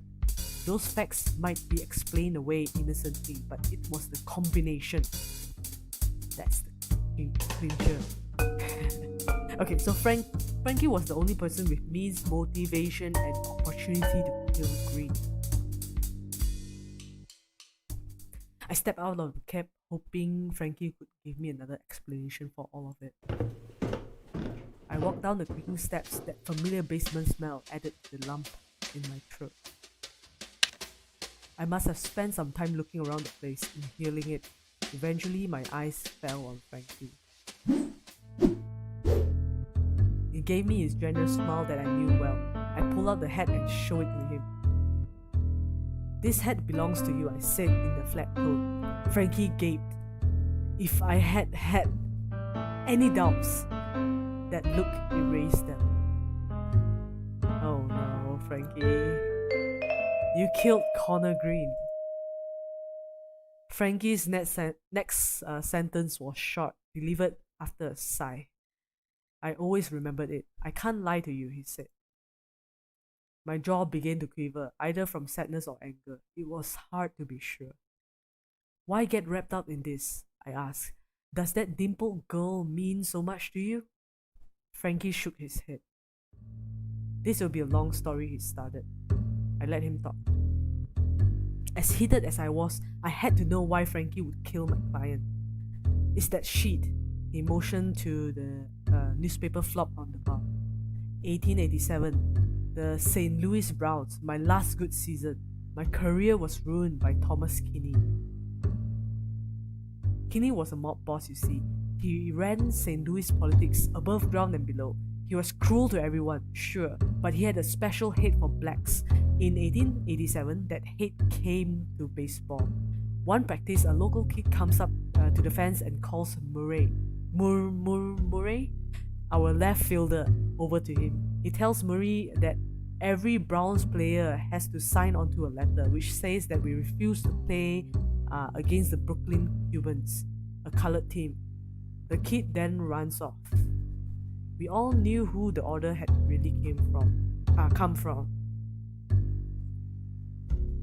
If I refused to ink it, Kinney's gang would run me out of baseball or worse. But some of the best teammates and people I have known over the years had been black. I was torn up about it. In the end, I guess I was just a kid who wanted to play. I didn't want trouble. I signed with the others. It was the worst decision I have ever made alone. It's haunted me since. I started on the hooch and I never played the same again.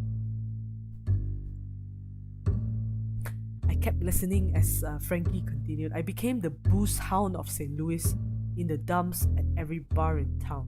But this louse had tales about old Thomas Kinney and a way of telling them that kept the others interested. Maybe my rumors worked. Kinney lost the next election. Just a few weeks later, he died of tuberculosis. Kinney's partner, Tom Egan, blamed me for all of it. What?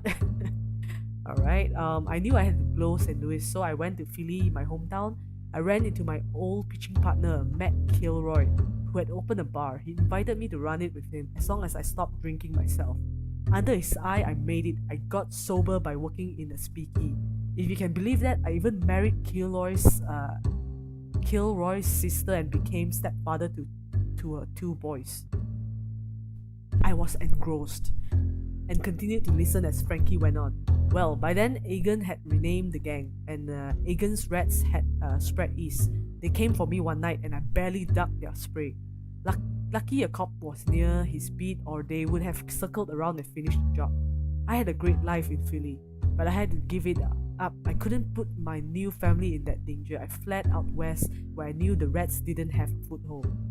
Philly was the second time those bastards ruined my life. I ended for him. And when you discovered that Green was part of Egan's rats, you wouldn't let them ruin you a 3rd time. Frankie laughed. No, Malone, I could have run easy. My life here ain't much. I have nobody here, really. Except you. Wait. Sure, I could flee somewhere else, but it's you. Egan's rats won't leave an end loose. If Green had reached St. Louis, they would have come back and tied you up. I can run from town to town, but I can't make you do that. I was the one who told you to take the case, remember? I had to stop them from hounding the rest of your life. I stared at him without thought or emotion. He said, I did this for you. Wow. Okay, what a revelation. I thought he did it for Mrs. Green. Poetic Frankie, I countered, but this only proves you had no faith in me, because just like Green, who hired me because he thought I wouldn't see through his scheme, or his wife who was hoping I would gum up the works for the police, you thought I couldn't hold my own. I'm just some flapper, playing in a man's world. Is that right? Frankie shrugged. I just wanted to protect you. I can protect myself, I told him, and without any murders. He sighed. I suppose I wouldn't blame you for taking me in, he said. No, I won't fight if you want to drag me to the hall. But the police have stopped looking for a killer. If you let me, I would keep running. It's up to you. Should I arrest him or not?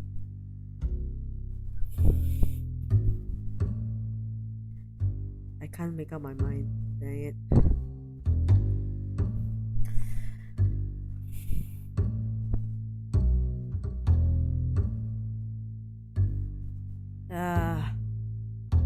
Don't. Oh, that's it. Alright, can I skip this?